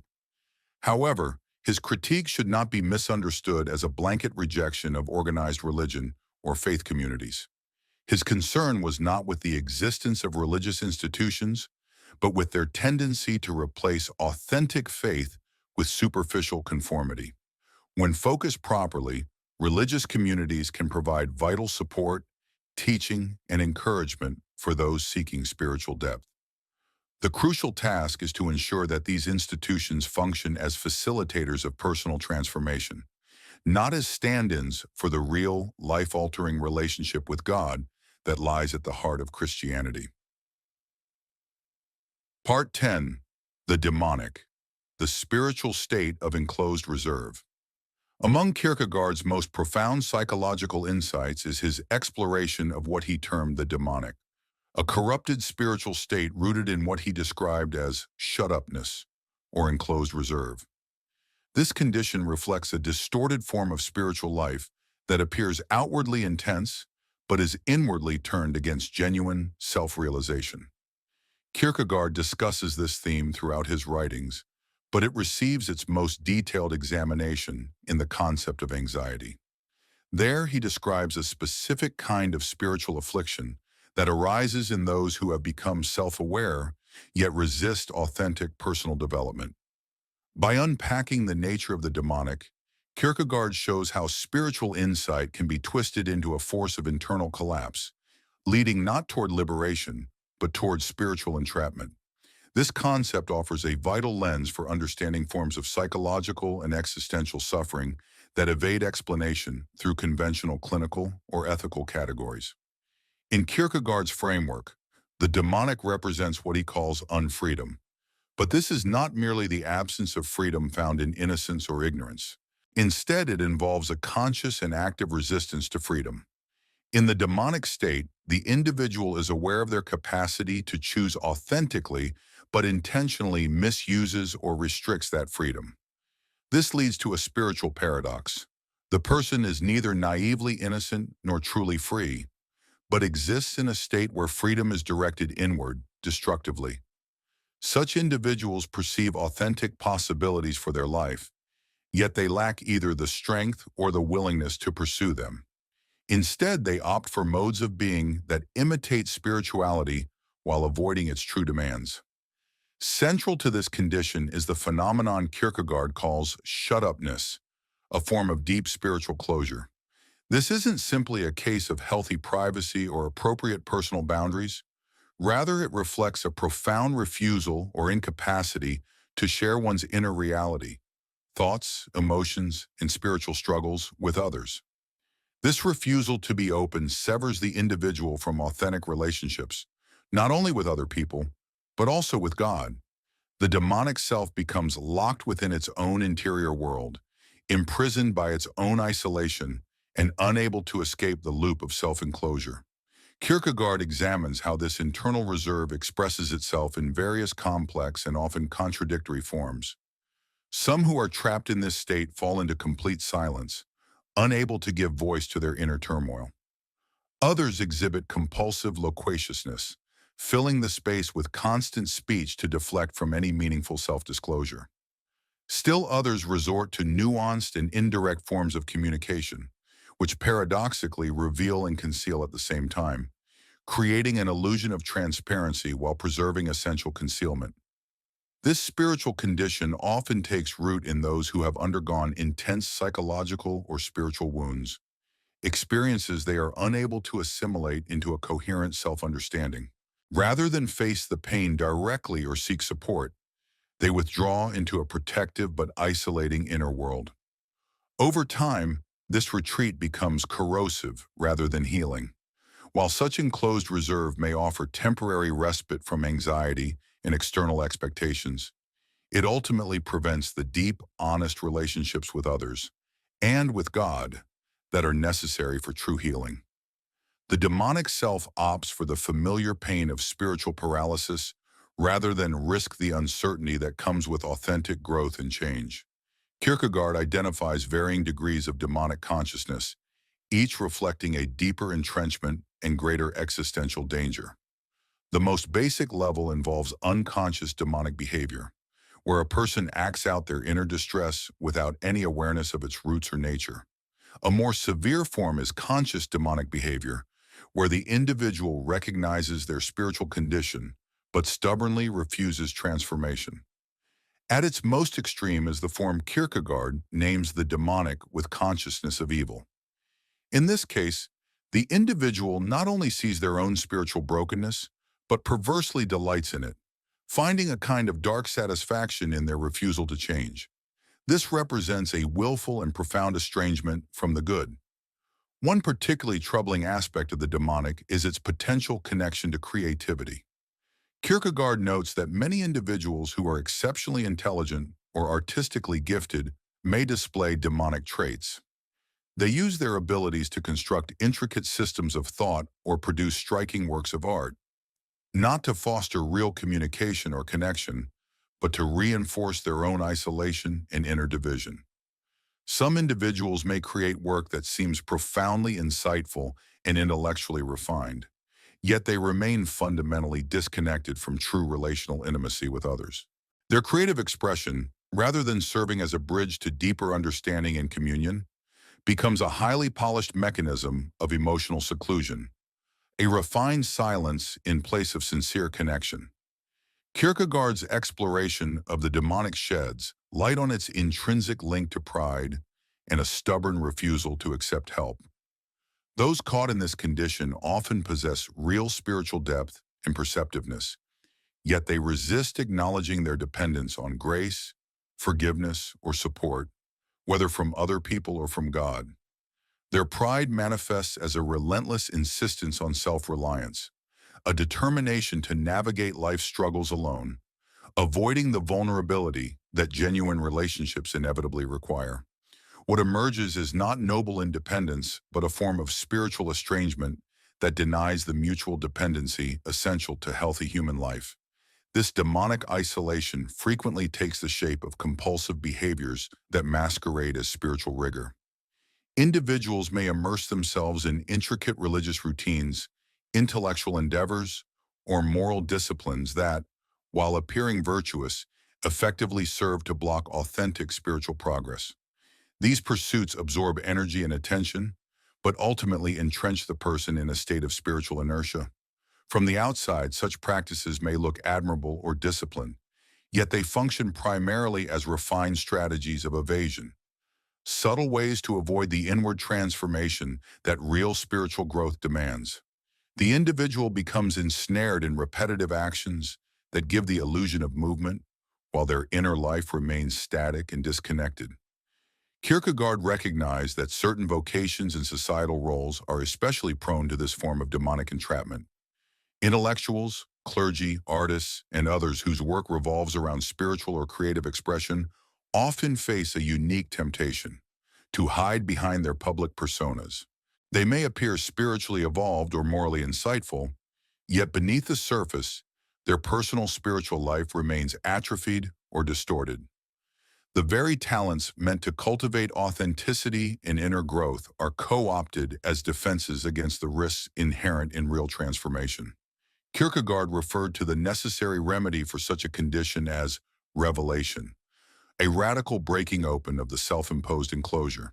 This awakening typically comes through crisis or confrontation, some form of intervention that compels the individual to face their isolation and acknowledge their need for real connection.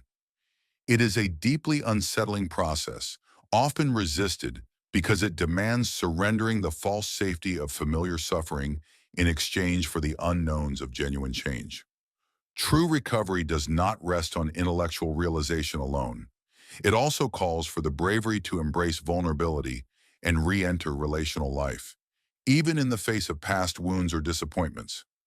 On the spiritual level, healing from the demonic condition entails a recognition that ultimate meaning and security cannot be secured through sheer effort or human relationships alone. The person must eventually make what Kierkegaard described as the leap of faith, a decisive act of surrender that opens the heart to divine grace and redemption. This leap requires relinquishing the pride and illusion of self-sufficiency that underpin the demonic state, and instead embracing a posture of dependence on God. Only in this surrender can the individual escape the internal confinement of their spiritual isolation. Through restored relationship with the eternal, they become capable of genuine communication and community with others, stepping out at last from the prison of their hiddenness into the freedom of authentic spiritual life. Part 11. Love and Marriage, the Aesthetic and Ethical Perspectives on Relationships. Søren Kierkegaard's reflections on love and marriage represent some of the most grounded and applicable insights in his broader analysis of life's existential stages.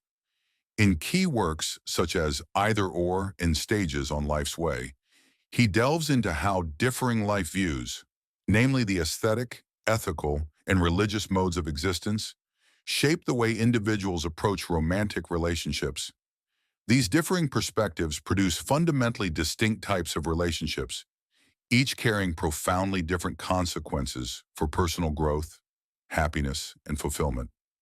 Kierkegaard's treatment of romantic passion, erotic attraction, and marital commitment highlights how the stage of life one inhabits determines both the form love takes and the depth to which it can be experienced. Recognizing these varied approaches offers valuable insights into larger themes like personal integrity, genuine commitment, and the foundations of meaningful human connection. The aesthetic view of love centers on immediate pleasure, emotional intensity, and the pursuit of novelty. For the aesthetic individual, love is characterized by enchantment with beauty, fascination with charm, and a craving for the emotional highs that accompany new romantic experiences. This perspective treats love largely as an emotional adventure, one that aims to intensify pleasure while evading any element that might dull the thrill. Within this framework, commitment is often perceived as a threat. It seems to constrain freedom, diminish excitement, and replace romantic intensity with the routines of everyday life. Kierkegaard's analysis exposes the fragile nature of aesthetic love, revealing how its dependency on fleeting feelings and outward appearances leads ultimately to its downfall. Because this type of love is rooted in temporary emotional states and superficial attraction, it inevitably declines as the sense of novelty fades and the extraordinary becomes ordinary. When this happens, the aesthetic lover is left with two unsatisfying options: accept the loss of passion or seek out new romantic encounters in hopes of reigniting the excitement. Yet both options result in disappointment. Staying in a dull relationship feels empty, while chasing fresh infatuations prevents the development of genuine intimacy through long-term connection. Moreover, the aesthetic approach often objectifies the beloved, reducing them to a source of personal gratification rather than recognizing them as an autonomous individual with their own intrinsic worth. The aesthetic lover is more in love with their own emotional experience than with the actual person who elicits those feelings. This leads to a profound emotional isolation within the relationship, as the lover never fully engages with the other, but remains absorbed in their own inner world. As soon as the beloved begins to reveal traits that disrupt the lover's idealized image, disillusionment sets in, often ending the relationship in confusion and frustration for both parties. In contrast, the ethical approach to love and marriage marks a significant step forward. It brings in the essential elements of commitment, responsibility, and a sincere desire for the other's well-being. The ethical individual understands that authentic love is not merely an emotional experience, but a deliberate choice, one that involves pledging oneself to another despite changing feelings or external challenges. From this perspective, marriage becomes a moral vocation, a covenant that involves mutual obligations and duties, even when those duties clash with personal whims or short-term desires. The ethical lover strives to cultivate virtues such as loyalty, patience, and self-giving care, which form the bedrock of a sustainable and morally serious relationship. Kierkegaard's pseudonymous figure, Judge William, embodies the ethical stance in its most mature form. He champions marriage as the highest ethical commitment, arguing that it is through such a union that the individual attains personal continuity over time and enters into truly authentic relationships. Ethical marriage reframes romantic passion by grounding it in a shared moral framework and a common life purpose. Rather than chasing constant romantic thrills, the ethical couple builds their relationship on a foundation of mutual esteem, shared ideals, and dedication to each other's growth. Kierkegaard saw clearly the unique advantages that ethical love holds over the aesthetic alternative. An ethical marriage offers emotional security, enduring partnership, and the potential for deep, transformative intimacy, none of which can be attained through fleeting pleasures alone.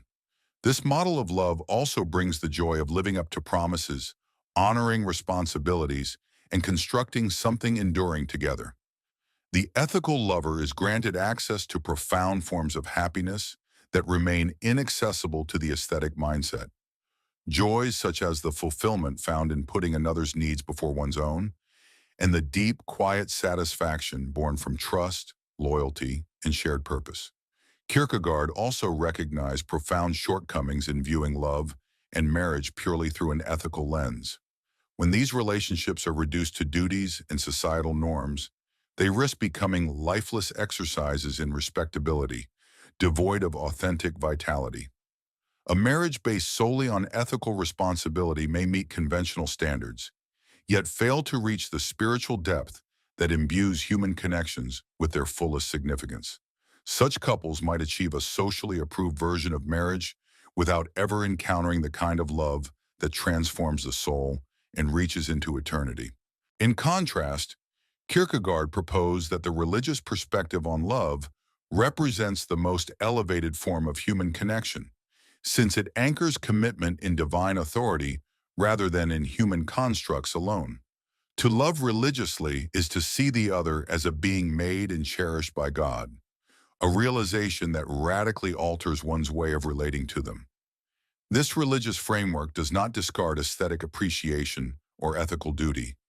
Instead, it places both within a broader spiritual narrative where ultimate meaning is found through communion with the eternal. A religious lover is able to delight in beauty and remain faithful in commitment while understanding that both the beloved and the love they share are divine gifts, entrusted to them for care rather than control.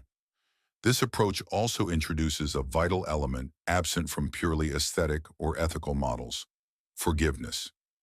It is forgiveness that allows love to endure in the face of human weakness and failure.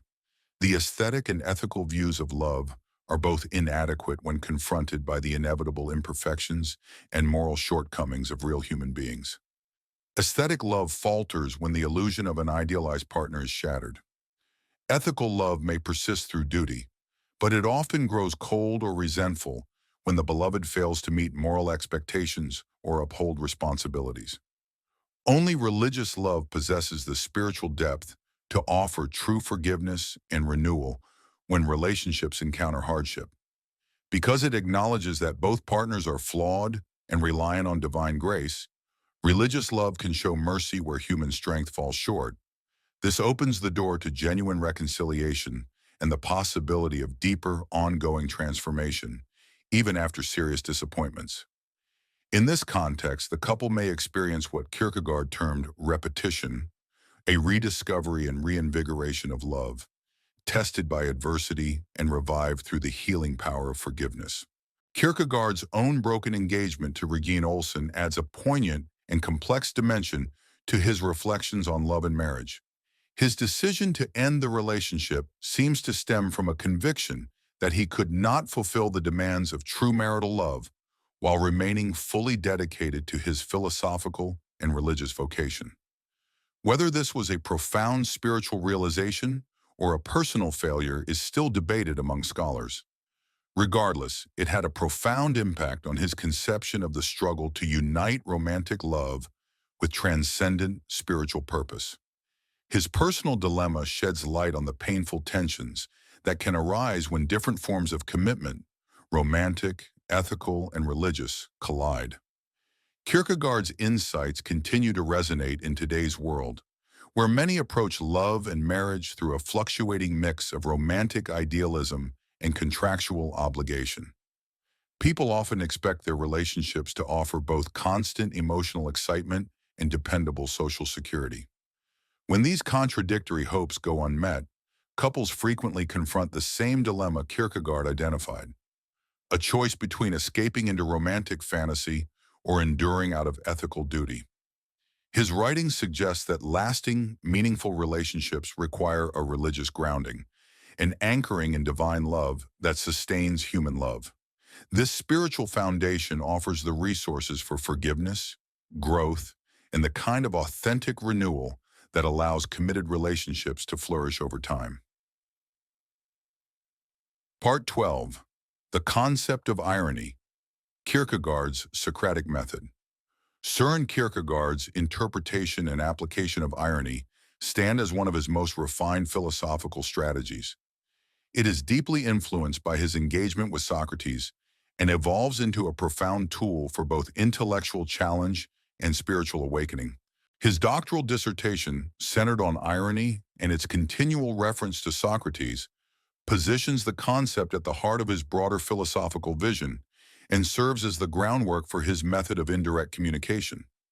Kierkegaard's theory of irony sheds light on his desire to circumvent the shortcomings of direct expression, especially when addressing spiritual issues. Rather than presenting definitive teachings, he uses irony to foster an environment in which authentic understanding and commitment can emerge. This method reveals not only a literary technique, but also a deeper existential goal: to awaken individuals to live truthfully and meaningfully. He outlines several distinct forms of irony, each serving a specific function in his philosophical and theological project. Speculative irony targets abstract systems and philosophical constructs, exposing their inherent contradictions and limitations. Existential irony focuses on the tension between professed beliefs and lived reality, highlighting the self-deceptions embedded in everyday life. Romantic irony reflects a conscious artistic strategy, where the author manipulates narrative and form to provoke a particular response in the reader. At the core of all these lies Socratic irony, which forms the model for Kierkegaard's ironic method. Socrates mastered the technique of feigned ignorance, using it as a way to dismantle the unwarranted confidence of those who claim to possess wisdom. Through pointed questions and a posture of apparent humility, he exposed how most people's opinions about vital subjects were based on unchallenged assumptions and muddled reasoning. This ironic engagement was not merely a rhetorical device or a means of mockery, it functioned as a catalyst for intellectual and spiritual awakening. Kierkegaard absorbed and expanded upon this approach, recognizing in it a unique capacity to spark genuine reflection. Rather than dictating conclusions on existential and spiritual matters, his ironic strategy compels readers to interrogate their own beliefs and arrive at their own insights. In doing so, he honors both the autonomy and the responsibility of the individual, offering a kind of guidance that demands active participation. Irony for Kierkegaard opens a space where real choice becomes possible by undermining conventional answers without replacing them with simplistic alternatives. This technique becomes especially vital in discussions of religious or existential truth, which cannot be conveyed in the same manner as empirical facts. When spiritual truths are simply stated, they risk being intellectually accepted without triggering the deeper transformation that true faith demands. Kierkegaard's ironic mode blocks this easy acceptance by generating confusion and doubt, emotions that compel the reader to wrestle with life's most important questions independently. Such inner struggle is essential to authentic spiritual growth, as genuine truths must be personally internalized, not just grasped conceptually. One of Kierkegaard's most advanced uses of irony is seen in his employment of pseudonymous authorship. Writing under fictional names, each with its own voice and worldview, he creates a layer of separation between himself and the ideas presented. This distance prevents readers from treating him as an unquestioned authority, compelling them instead to discern which author is speaking, what that author believes, and whether Kierkegaard affirms or critiques that stance. This technique forces the reader to grapple with the content directly rather than relying on the author's reputation. Each pseudonym presents a unique existential viewpoint, complete with its own rationale and shortcomings, producing a form of dramatic irony. Aesthetic authors embody the pursuit of beauty and immediate gratification, yet they remain unaware of the spiritual void their lifestyle entails. Ethical authors emphasize duty and societal obligation, but fail to perceive the insufficiency of moral systems rooted solely in human effort. Even the religious authors often represent flawed or incomplete expressions of faith, illustrating how difficult it is to reach true spiritual commitment. Through this multi-layered use of irony, Kierkegaard is able to sympathetically explore various perspectives while also highlighting their weaknesses and internal contradictions. His method challenges readers not merely to understand these positions, but to engage with them existentially, taking personal responsibility for the conclusions they reach. To cultivate true discernment, readers must learn to appreciate the value in differing perspectives while remaining aware of their limitations. This kind of engagement fosters a deeper form of spiritual education, one that emphasizes critical judgment and personal insight over passive reception of information or moralistic preaching. Rather than prescribing beliefs, the use of irony nurtures the capacity to think critically about life's deeper questions. Kierkegaard employs irony as a means of uncovering the contradictions and self-deceptions that often lie beneath people's professed beliefs about ethics and spirituality. Through this indirect method, he highlights the dissonance between ideals and lived behavior without resorting to direct accusation. By avoiding overt confrontation, his approach encourages introspection instead of resistance. Direct criticism frequently leads to defensiveness, shutting down the potential for honest reflection. In contrast, irony invites individuals to recognize their own inconsistencies and choose how or whether they wish to resolve them. The connection between irony and humor plays a key role in Kierkegaard's method. Authentic irony often elicits a kind of bittersweet laughter, as people see their own contradictions mirrored in the ironic narrative. This laughter doesn't diminish the seriousness of the subject matter. Instead, it creates emotional space, allowing individuals to engage in honest self-reflection. When people are able to laugh at their own pretensions, they are better positioned to confront themselves honestly and pursue meaningful transformation. Still, Kierkegaard understood that irony, if misused, carries inherent risks. When irony becomes solely critical, tearing down beliefs without offering constructive alternatives, it risks devolving into cynicism or nihilism. The ironist may become ensnared in endless critique, unable to commit to anything genuine. For this reason, Kierkegaard eventually shifted away from exclusively ironic communication, adopting more straightforward approaches in his later religious writings. At its core, Kierkegaardian irony is designed not to destroy, but to illuminate, to dismantle false certainties and open the way for authentic realization and personal commitment. Much like the Socratic method, it generates what Kierkegaard called beneficial confusion, a productive disorientation that sparks genuine growth and learning.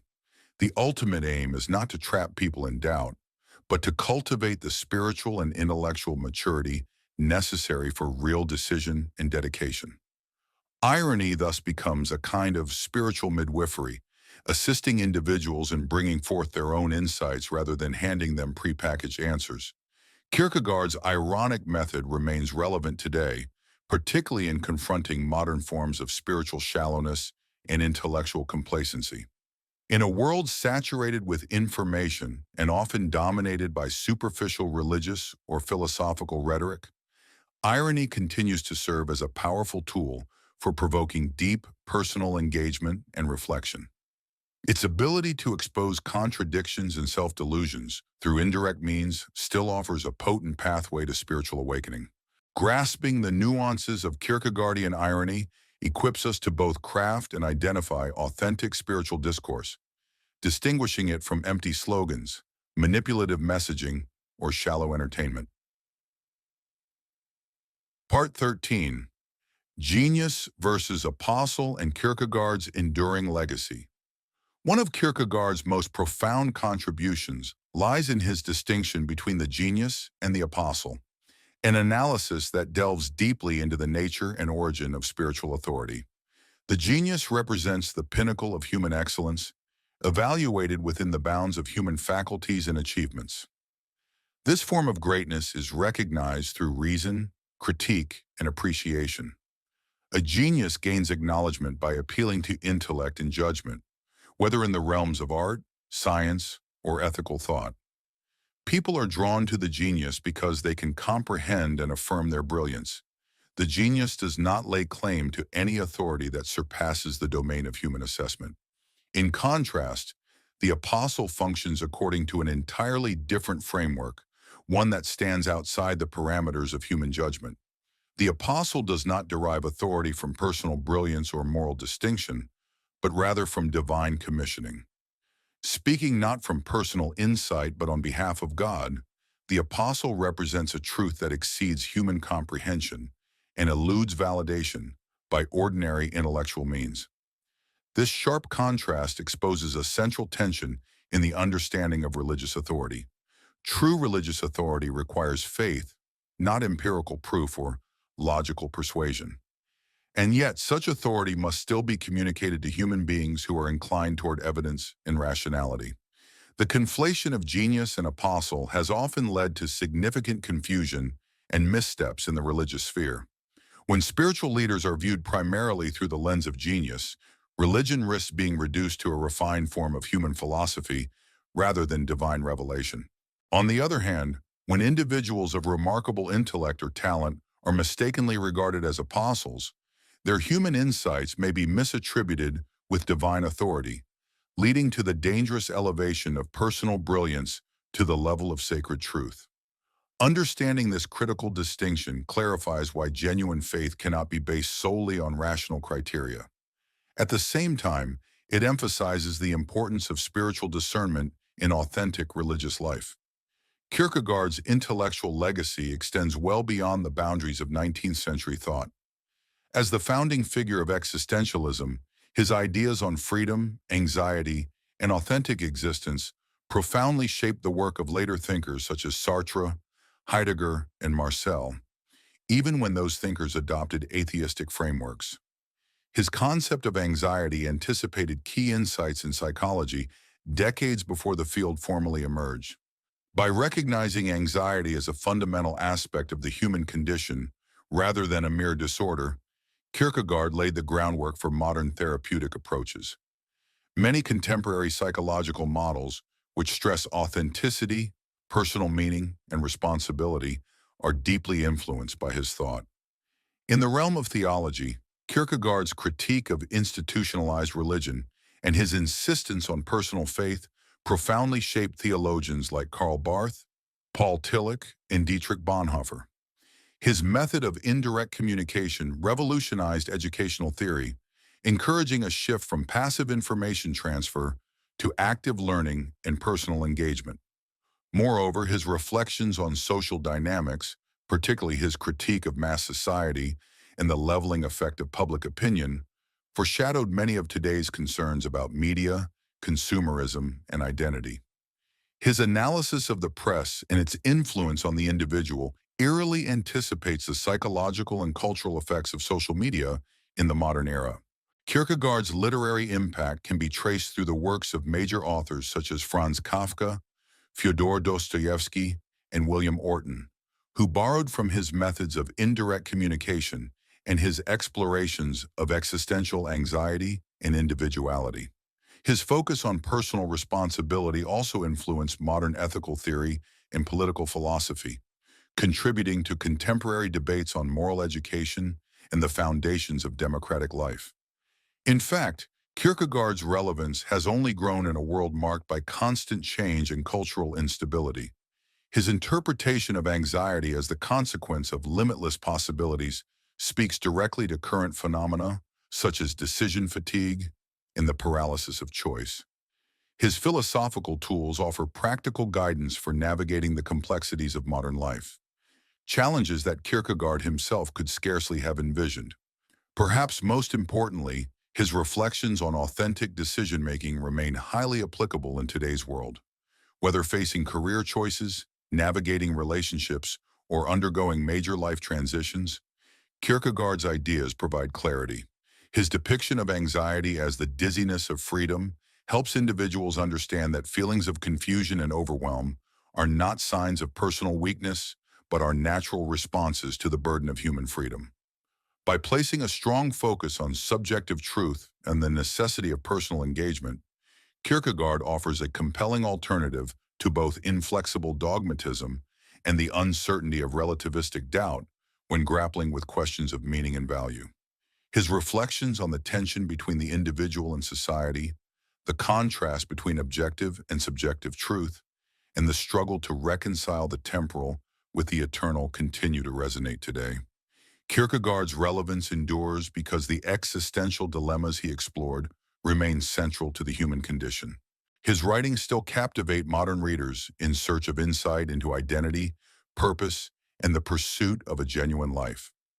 Rather than delivering simplified solutions, his enduring influence lies in equipping each new generation to ask deeper questions and to seek more sincere and courageous ways of confronting life's persistent challenges. Perhaps his most enduring contribution is the realization that life's most essential questions cannot be resolved through detached theory alone. They demand a willingness to live with honesty and integrity amid uncertainty, and the bravery to navigate existence without guarantees. Part 14. Time, Eternity, and the Moment. The meeting point of the finite and the infinite. Søren Kierkegaard developed a powerful and original vision of time, one that reveals how human existence can intersect with eternal truths. Rather than treating time as a mere succession of measurable moments, he introduced the concept of existential time, a deeply personal experience of temporality shaped by moments of decision, commitment, and self-realization in relation to eternity. This philosophical approach uncovers how finite human life can become a vessel for infinite meaning. The present moment, in Kierkegaard's thought, becomes the critical setting for genuine, authentic existence. To fully grasp his religious and philosophical project, one must understand his nuanced treatment of time, eternity, and the decisive moment. Kierkegaard identified different dimensions of time that align with different ways of being. The most basic form is chronological time, a linear flow from past to present to future. This is the time of nature, biology, and history, an unceasing sequence that characterizes the aesthetic mode of life. For those who live aesthetically, time is something to be filled, escaped, or manipulated in pursuit of novelty and distraction. For the aesthetic individual, time becomes an oppressive force, a void to be packed with fleeting pleasures and interesting diversions. It lacks enduring significance or orientation toward any deeper goal. In contrast, ethical time emerges within a life governed by responsibility, commitment, and duty. Here, time takes on weight and continuity, shaped by moral principles and the demands of social life. Those who live ethically engage with time as a field in which they fulfill obligations, sustain relationships, and contribute to enduring institutions. Ethical time possesses more substance than aesthetic time, offering direction and structure, yet it still remains enclosed within the limits of human temporality. It provides meaning, but not transcendence. Kierkegaard's notion of religious time introduces a radical transformation. This is where time and eternity meet in what he called the moment, a pivotal experience that lifts human life beyond the finite. In religious time, the individual perceives their eternal significance within the context of temporal existence. The moment becomes charged with consequences that exceed the bounds of ordinary historical causality. Understood this way, time is no longer just a sequence or duration. It becomes the medium for decisions of ultimate consequence. At the heart of Kierkegaard's vision is the moment itself, the juncture where eternity touches time, and the individual is confronted with the profound possibility of authentic commitment. Unlike the aesthetic person, who drifts in the ever-changing now, or the ethical person, who is tethered to duty across time, the religious individual experiences the moment as a gateway to the eternal. In such moments, the temporal is suffused with eternal meaning. These are not just episodes in life. They are thresholds where the self comes into contact with what truly matters. Kierkegaard saw this understanding of the moment reflected most powerfully in the Christian doctrine of the Incarnation. The claim that the eternal God entered time as a human being, Jesus Christ, stands as the absolute paradox, the core of Christian faith. For Kierkegaard, this paradox illustrates the astonishing possibility that the infinite can inhabit the finite without negating it, and that eternity can enter history without destroying time. This divine event becomes the model for understanding how human beings, in specific moments of their lives, can become partakers in eternal reality. It affirms that individual moments can carry infinite weight. Another key aspect of Kierkegaard's temporal philosophy is his concept of repetition. Unlike mere recollection, which turns backward to recover past experiences, repetition involves a forward-moving return, preserving what is essential from the past while continuing into the future. It is a way of remaining true to one's core commitments while still growing and evolving. Through repetition, the self avoids both stagnation and meaningless change. Kierkegaard saw this dynamic as the presence of the eternal within time. It is not about clinging to the past, nor about chasing novelty. It is about a living renewal of what truly matters. Repetition is fundamentally different from both aesthetic and ethical time. The aesthetic person chases change but ends up in a cycle of superficial repetition, since none of it holds lasting value. The ethical individual, by adhering to fixed principles, risks falling into a lifeless routine that may lose its connection to personal meaning. Religious repetition, by contrast, is an ever-deepening recommitment.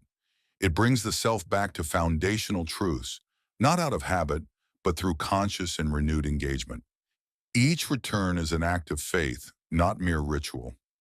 Over time, this repetition does not diminish in power. It intensifies. Kierkegaard explores the idea of repetition through his interpretation of the biblical figure Job, who embodies the knight of faith, a person who regains all that was lost through a profound return. Job suffers the loss of everything he holds dear, yet never relinquishes his core relationship with God. His eventual restoration is not merely a reward or compensation, but rather the outcome of a faith that has been tested and deepened. In this sense, repetition is not about retrieving the past in its original form, but about receiving what is essential in a renewed and transformed way. For the person of faith, repetition manifests as the continual reawakening of their bond with the eternal within the shifting landscape of temporal life. Kierkegaard places great importance on the present moment because it is only in the present that genuine decision and commitment can occur. The past is immutable and the future is unknown. Only the now allows for the kind of authentic action that shapes one's eternal destiny. This focus on the present highlights Kierkegaard's broader emphasis on individual responsibility and personal choice, as opposed to abstract theorizing or passive acceptance of doctrine. Still, not every moment in time qualifies as an authentic moment in Kierkegaard's framework. Much of our daily experience remains absorbed in finite distractions and immediate desires, lacking the depth that emerges from true engagement with the eternal. An authentic moment occurs when an individual perceives the profound weight of their choice and wholeheartedly dedicates themselves to what they believe to be true and meaningful. Such moments have a ripple effect. They not only define the decision at hand, but also reframe one's understanding of past experiences and reshape future possibilities. In Kierkegaard's analysis of anxiety, he reveals how our temporal condition actually enables these transformative moments. Anxiety stems from our awareness of freedom, the realization that we are responsible for choosing our path without certainty about what the outcome will be. This lack of assurance regarding the future creates the openness necessary for real choice. If everything were predetermined, or if we had perfect knowledge of future consequences, then true decision-making would vanish, as there would be no actual alternatives to weigh. In this way, the dynamic between time and eternity becomes central to Kierkegaard's vision of human existence. Contrary to thinkers who see history as a logical progression guided by rational principles, Kierkegaard underscores the unpredictable and discontinuous nature of historical development. Every moment in history carries the potential for radical novelty, possibilities that cannot be logically inferred from past patterns or general theories. Thus, history is not a mechanical unfolding of inevitabilities, but a space for innovation and authentic action. This temporal perspective reshapes how we think about identity in the planning of one's life. Rather than imagining themselves as static beings with fixed destinies, individuals must come to understand that they are continuously shaping who they are through their temporal choices. This realization brings immense potential, alongside an equally immense burden of responsibility.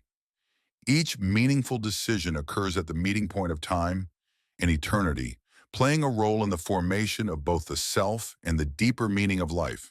Kierkegaard also uses this interplay between the eternal and the temporal to critique both worldly ambition and escapist spirituality. Those who devote themselves solely to temporal success fail to grasp the eternal significance that gives depth to their achievements. On the other hand, those who seek to detach from the temporal entirely in favor of pure spiritual transcendence miss the essential truth that time is the very realm where eternal meaning is made real. Authentic existence, therefore, involves a full embrace of both the temporal and the eternal. It means discovering the infinite within finite circumstances rather than trying to flee from limitation. For Kierkegaard, living truly means engaging the temporal world with an eternal perspective, allowing each moment to carry the weight of ultimate significance. Part 15. Sin and Guilt. The Religious Dimensions of Human Existence. Kierkegaard's exploration of sin stands among his most profound contributions to the study of human nature. He moves well beyond standard moral frameworks, treating sin not simply as ethical failure, but as a deeply rooted spiritual condition. In pivotal works such as The Concept of Anxiety and The Sickness unto Death, Kierkegaard frames sin as a rupture within the self, a distortion in its relationship both to itself and to God. To grasp Kierkegaard's notion of sin is to understand why he believed religious categories are indispensable for interpreting human life. Ethical theories or psychological analyses, though insightful in their own right, fall short of capturing the depth and gravity of what sin truly entails for the self. For Kierkegaard, sin is not only a universal element of human experience, but also one that hinges on individual freedom and responsibility. He distinguishes between sin viewed through psychological lenses and sin understood as a fundamentally religious reality. Psychology may shed light on the symptoms or behavioral expressions of spiritual anguish, but it cannot access the core truth of human estrangement from God. Kierkegaard emphasizes that sin is not caused by anything external or prior. It presupposes itself, just as freedom does. Both sin and freedom arise from the very constitution of human existence. Beings endowed with self-awareness and the capacity for choice. They do not originate in environmental factors or biological determinism, but in the existential structure of the self. Central to his analysis is the idea of hereditary sin, though Kierkegaard does not interpret it in the conventional theological sense. He rejects the doctrine that original sin is a kind of guilt passed down from Adam, binding all humanity to a single ancient transgression. Instead, he reframes hereditary sin as the condition of being born into a world already permeated by sin. The reality of sin precedes the individual, shaping the context into which every person enters. Yet despite this inherited context, each person must personally enact their own qualitative leap into sin through a free act. Sinfulness is therefore both a collective human condition and an individual moral decision. This duality preserves the notion of personal accountability while acknowledging the pervasiveness of sin in the human world. Kierkegaard's inquiry begins with the notion of innocence, the pre-conscious state of human existence prior to moral awareness. Innocence, in his account, is defined by ignorance, a condition where the individual exists as an undeveloped self, unacquainted with good and evil, and untouched by the demands of moral choice. This innocence, however, is marked by anxiety, a deep existential unease that signals the approach of freedom. Anxiety for Kierkegaard is not itself sinful. Rather, it is the soul's natural reaction to the infinite possibilities that emerge with self-consciousness. It represents the trembling anticipation of freedom, the dizziness that arises when one peers into the abyss of moral responsibility. The movement from innocence to sin takes place when the self seeks to define its own identity autonomously, when it attempts to establish its foundation not in God, who created it, but in the finite world. Instead of resting in the infinite source of being, the self turns toward temporal realities in a futile attempt to anchor itself. This misalignment marks the essence of sin, a rejection of one's dependence on the divine in favor of self-determined finitude. In Kierkegaard's view, sin does not begin with external temptation, but arises from the internal dynamics of human freedom when faced with limitless possibility. He draws a clear line between sin as a condition, a fundamental state of being, and sins as discrete, individual actions. The first sinful act of any person mirrors Adam's fall. It is the point where innocence gives way through the misuse of freedom, a conscious act that deviates from divine will. Once this shift occurs, the self enters into what Kierkegaard calls the anxiety of sin, a condition that increases the likelihood and gravity of future transgressions. The most profound consequence of sin, according to Kierkegaard, is not external punishment, but the compounding nature of sin itself. Each new sin deepens the soul's alienation, makes genuine choice harder, and dims spiritual clarity. Sin breeds more sin, entangling the self in a cycle of increasing despair, a phenomenon Kierkegaard describes with penetrating psychological and spiritual insight. Sin results in a profound erosion of personal freedom as individuals find themselves increasingly ensnared in cycles of self-deception and spiritual blindness. What initially manifests as the existential burden of freedom gradually transforms into anxiety over one's sinful condition. This anxiety only intensifies as the individual becomes more aware of their entrapment in sinful behavior. Sin, for the person caught within it, becomes a kind of internal torment, a vicious cycle of guilt, self-judgment, and continued moral failure, creating what feels like an unbreakable downward spiral. Guilt plays a central role in Kierkegaard's conception of sin, but it extends far beyond mere psychological discomfort or societal disapproval. For Kierkegaard, religious guilt is the deep existential recognition of one's disordered relationship with God and estrangement from one's true self. This kind of guilt cannot be alleviated by human means, whether through self-improvement, social reform, or therapy, even though such measures may offer temporary solace. Rather, this form of guilt signals the necessity of divine forgiveness and grace, which alone can mend the rift between the individual and the divine. Kierkegaard's analysis exposes the limitations of purely ethical approaches to human suffering. Ethical deliberation can illuminate our moral duties and guide better behavior, but it is powerless to resolve the underlying spiritual crisis that expresses itself as sin. A person may live an outwardly moral life and still remain deeply disconnected from both God and their authentic self.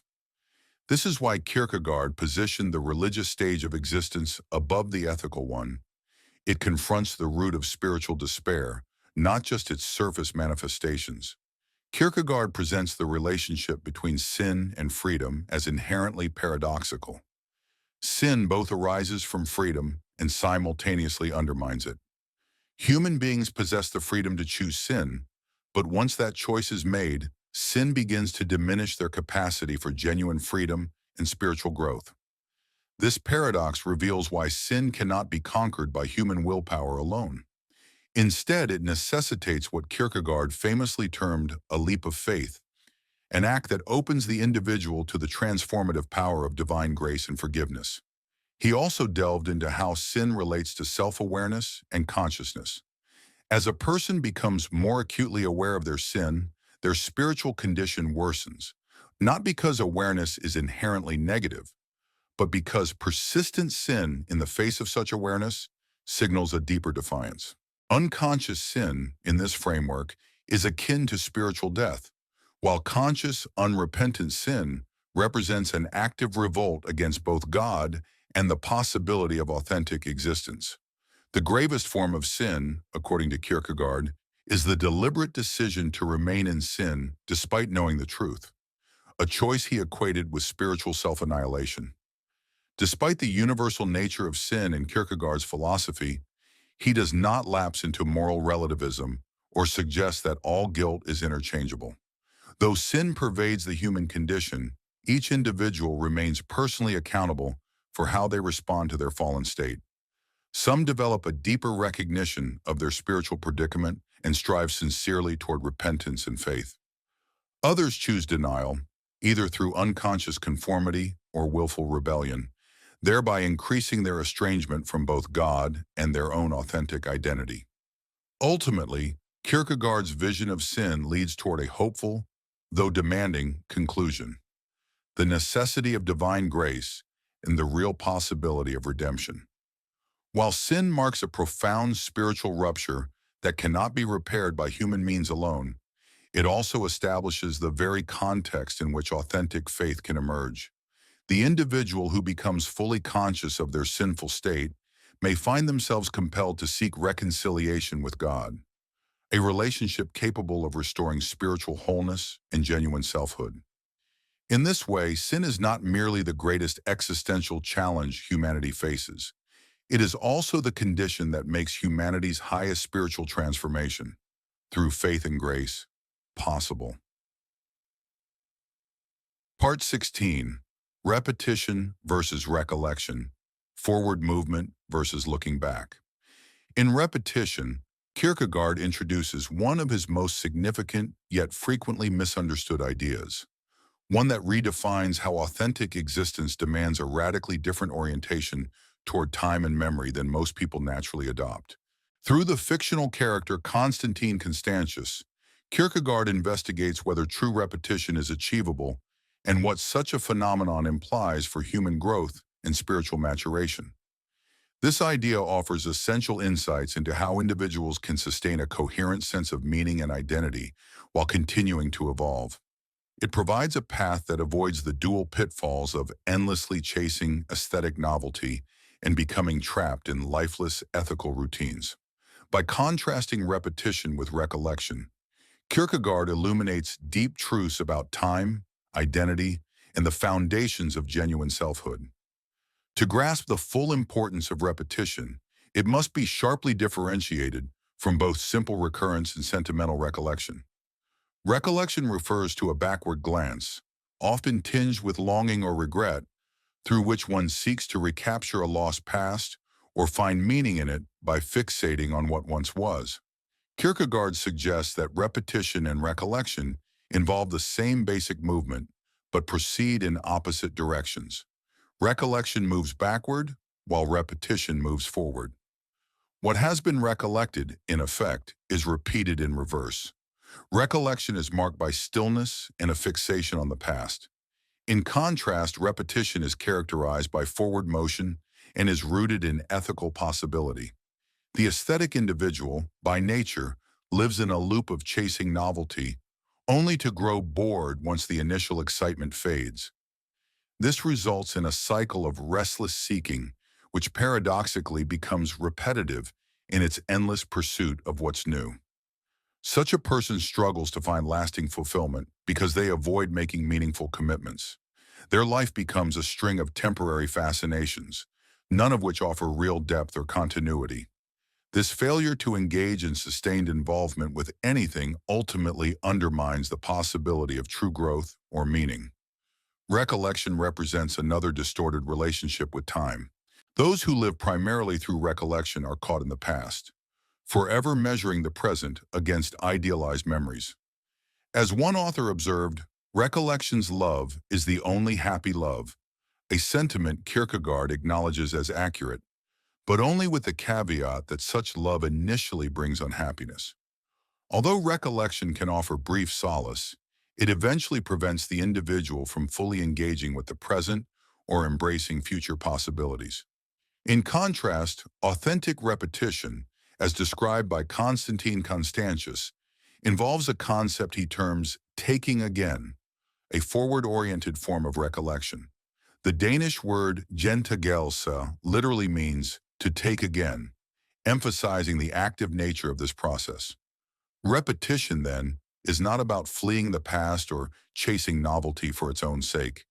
Instead, it is a deliberate act of renewing meaningful aspects of life, commitments, values, relationships, in a way that deepens their significance over time. It involves a forward movement rooted in continuity, not escape. True repetition is, in Kierkegaard's view, the only form of love that can be genuinely joyful. It marries the stability of lasting commitment with the vitality of continued renewal. Unlike recollection's love, repetition's love is free from the restless anticipation of hope and the melancholic longing of memory. It avoids both the unease of exploration and the sorrow of loss. This kind of repetition brings what Kierkegaard refers to as the blissful security of the moment, a state in which past fidelity and future potential merge in the lived experience of the present. Such a mode of existence transcends the binary opposition between nostalgic clinging to the past and anxious striving toward the future. Repetition is also intimately connected to Kierkegaard's conception of love, marriage, and enduring relationships. In the aesthetic stage, relationships are fueled by attraction and novelty, which quickly give way to boredom and disillusionment. Within the ethical stage, relationships may be upheld out of duty or social convention, but they risk becoming mechanical and devoid of vitality. Genuine repetition in relationships involves a conscious, ongoing choice to continue loving the same person, allowing the bond to grow richer and more meaningful over time. It is not a passive continuation, but an active renewal, a deepening commitment that matures through repetition.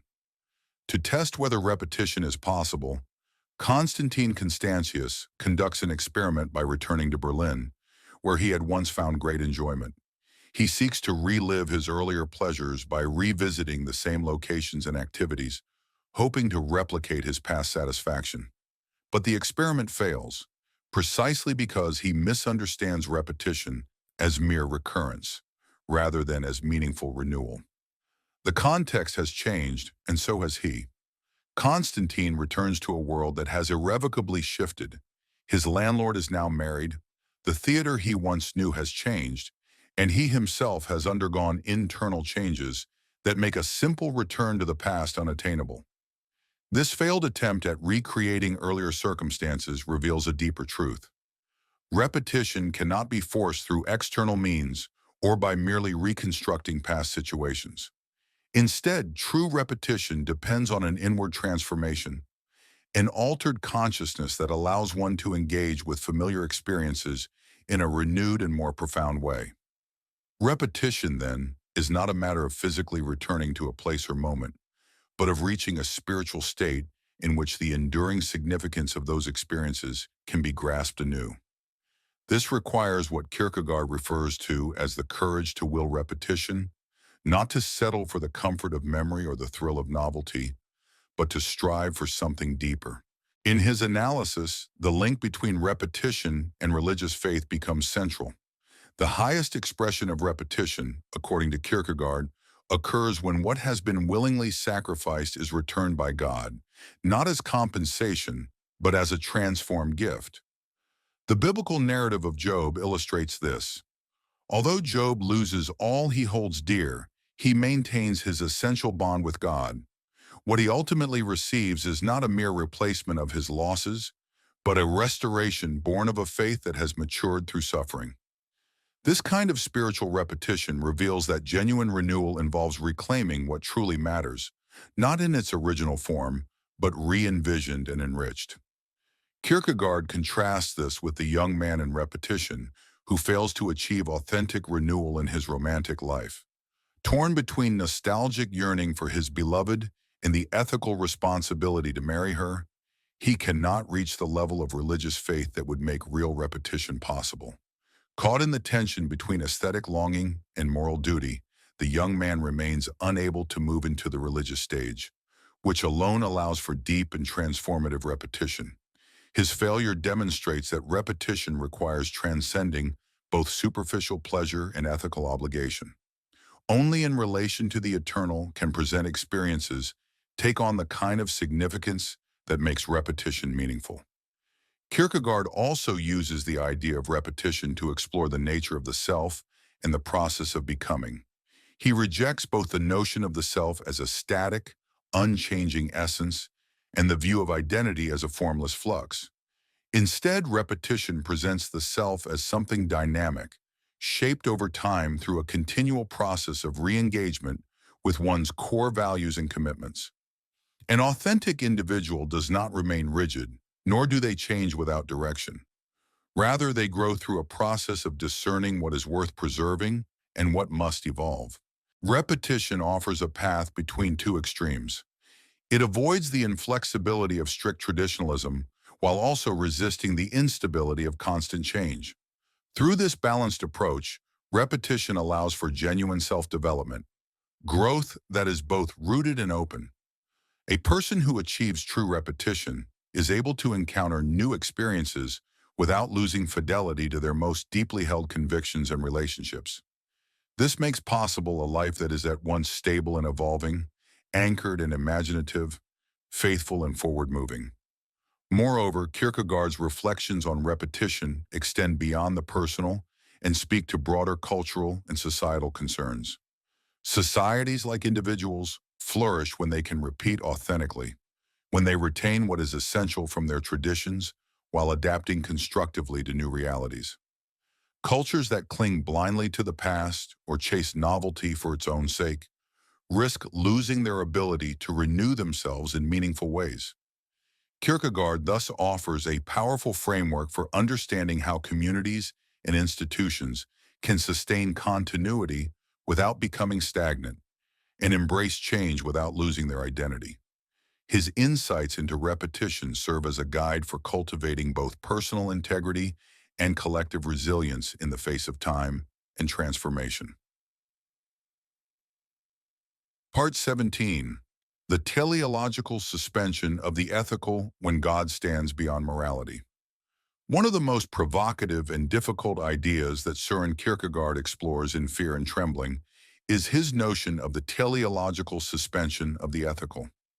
This idea is rooted in his interpretation of the biblical story of Abraham, particularly Abraham's readiness to sacrifice his son Isaac in obedience to a divine command.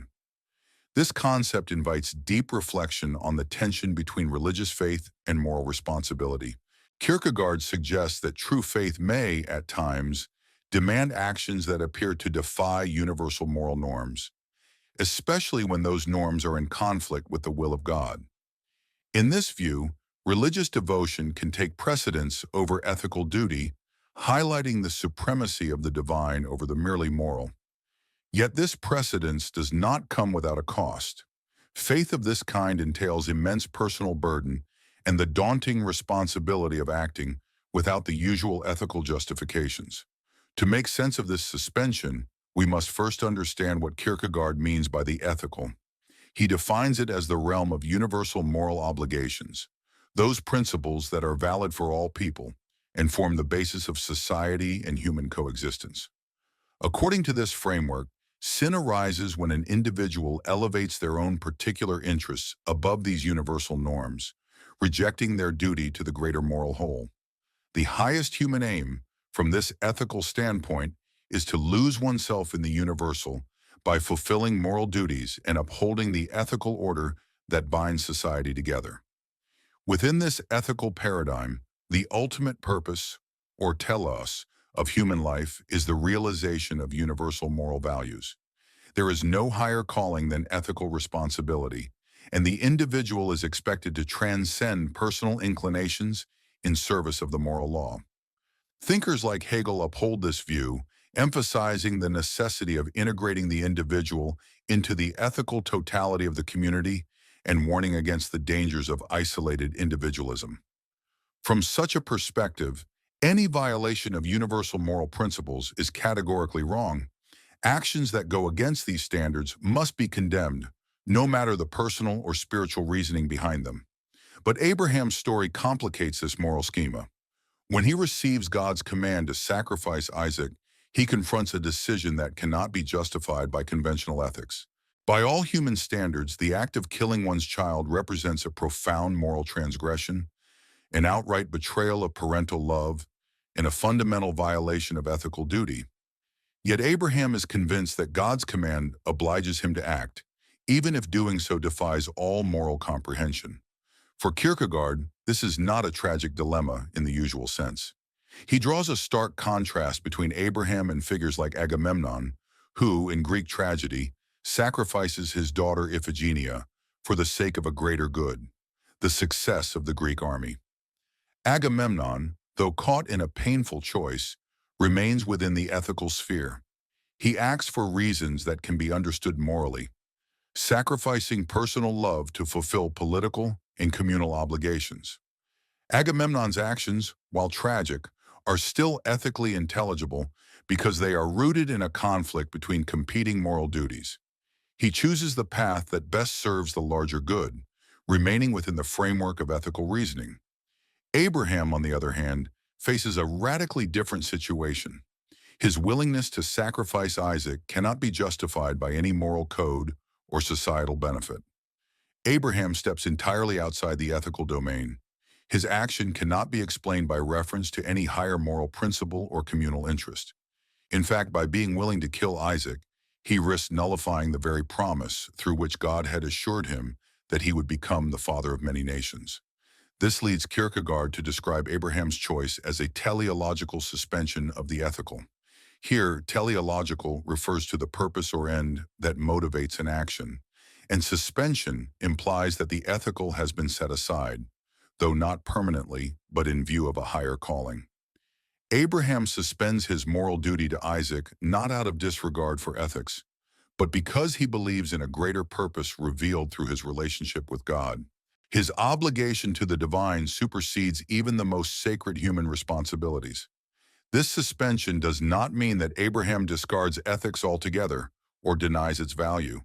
Rather, it means that he recognizes God's command as occupying a higher plane than any human moral system can reach. The ethical is not rejected, but momentarily eclipsed by a divine imperative. Importantly, this elevation of the religious over the ethical does not lessen the gravity of Abraham's act. He is fully aware that, by ordinary moral standards, the sacrifice of Isaac is indefensibly wrong. Yet he proceeds, knowing that he bears the full weight of this decision. The teleological suspension of the ethical, then, is not a loophole or justification. It is a profound leap of faith that carries with it the deepest form of existential responsibility. Abraham's actions lie beyond the scope of ordinary human understanding and discourse. He cannot articulate or justify them through reasoned argument. His decision places him in utter solitude, unable to share the true depth of his motivations, even with those closest to him. Not with Sarah, his wife, nor with Isaac, his son. This profound isolation is not incidental, but intrinsic to what Kierkegaard calls the teleological suspension of the ethical. Were Abraham able to defend his decision using universally accepted moral principles, his act would remain within the bounds of ethical reasoning, merely appealing to a more elevated moral code. However, the radical nature of his deed lies in its apparent defiance of all rational, ethical justification. It is precisely this absence of justification that signals a true suspension of the ethical in favor of religious obedience. Abraham acts entirely through faith, relinquishing the comfort of ethical reasoning and the validation of society. Kierkegaard is explicit in distinguishing this kind of religious act from impulsive defiance or blind fanaticism. The teleological suspension of the ethical is not a loophole that permits individuals to dismiss moral responsibility whenever they claim divine sanction. What makes Abraham's case exceptional is his singular relationship with God, along with the unique character of the divine command and promise he receives. Those who profess divine authority to legitimize unethical behavior are, more often than not, either profoundly mistaken or willfully deceptive. Kierkegaard's concept also underscores the limitations of relying solely on rationality to grasp the essence of religious faith. If religious truths could be logically proven, or if religious duties could be distilled into ethical formulas, then faith would no longer be necessary. It is the very fact that faith sometimes demands a step beyond rational morality that makes it both indispensable and deeply challenging. This does not render faith irrational. Rather, it illustrates that faith surpasses the confines of human logic. The notion of teleological suspension carries significant implications for how we understand religious authority and the interaction between personal conscience and collective moral systems. Whereas much of religious and ethical instruction focuses on the importance of adhering to shared norms and societal expectations, Kierkegaard proposes that genuine faith might, in rare instances, compel individuals to act contrary to conventional moral wisdom. This places an immense burden on the individual, who must distinguish an authentic divine calling from self-serving desires or social conformity. The possibility that faith may transcend ethical norms adds both greater weight and greater risk to the religious life compared to a purely moral one. Nonetheless, Kierkegaard insists that such suspensions of ethics are extraordinary, not commonplace. In the vast majority of cases, religious life involves the harmonious fulfillment of ethical responsibilities, not their abandonment.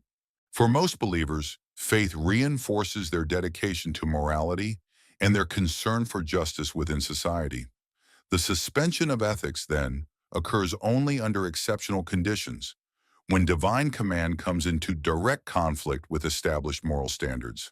It demands a rare level of spiritual discernment and a profound, authentic relationship with God, something few ever truly attain.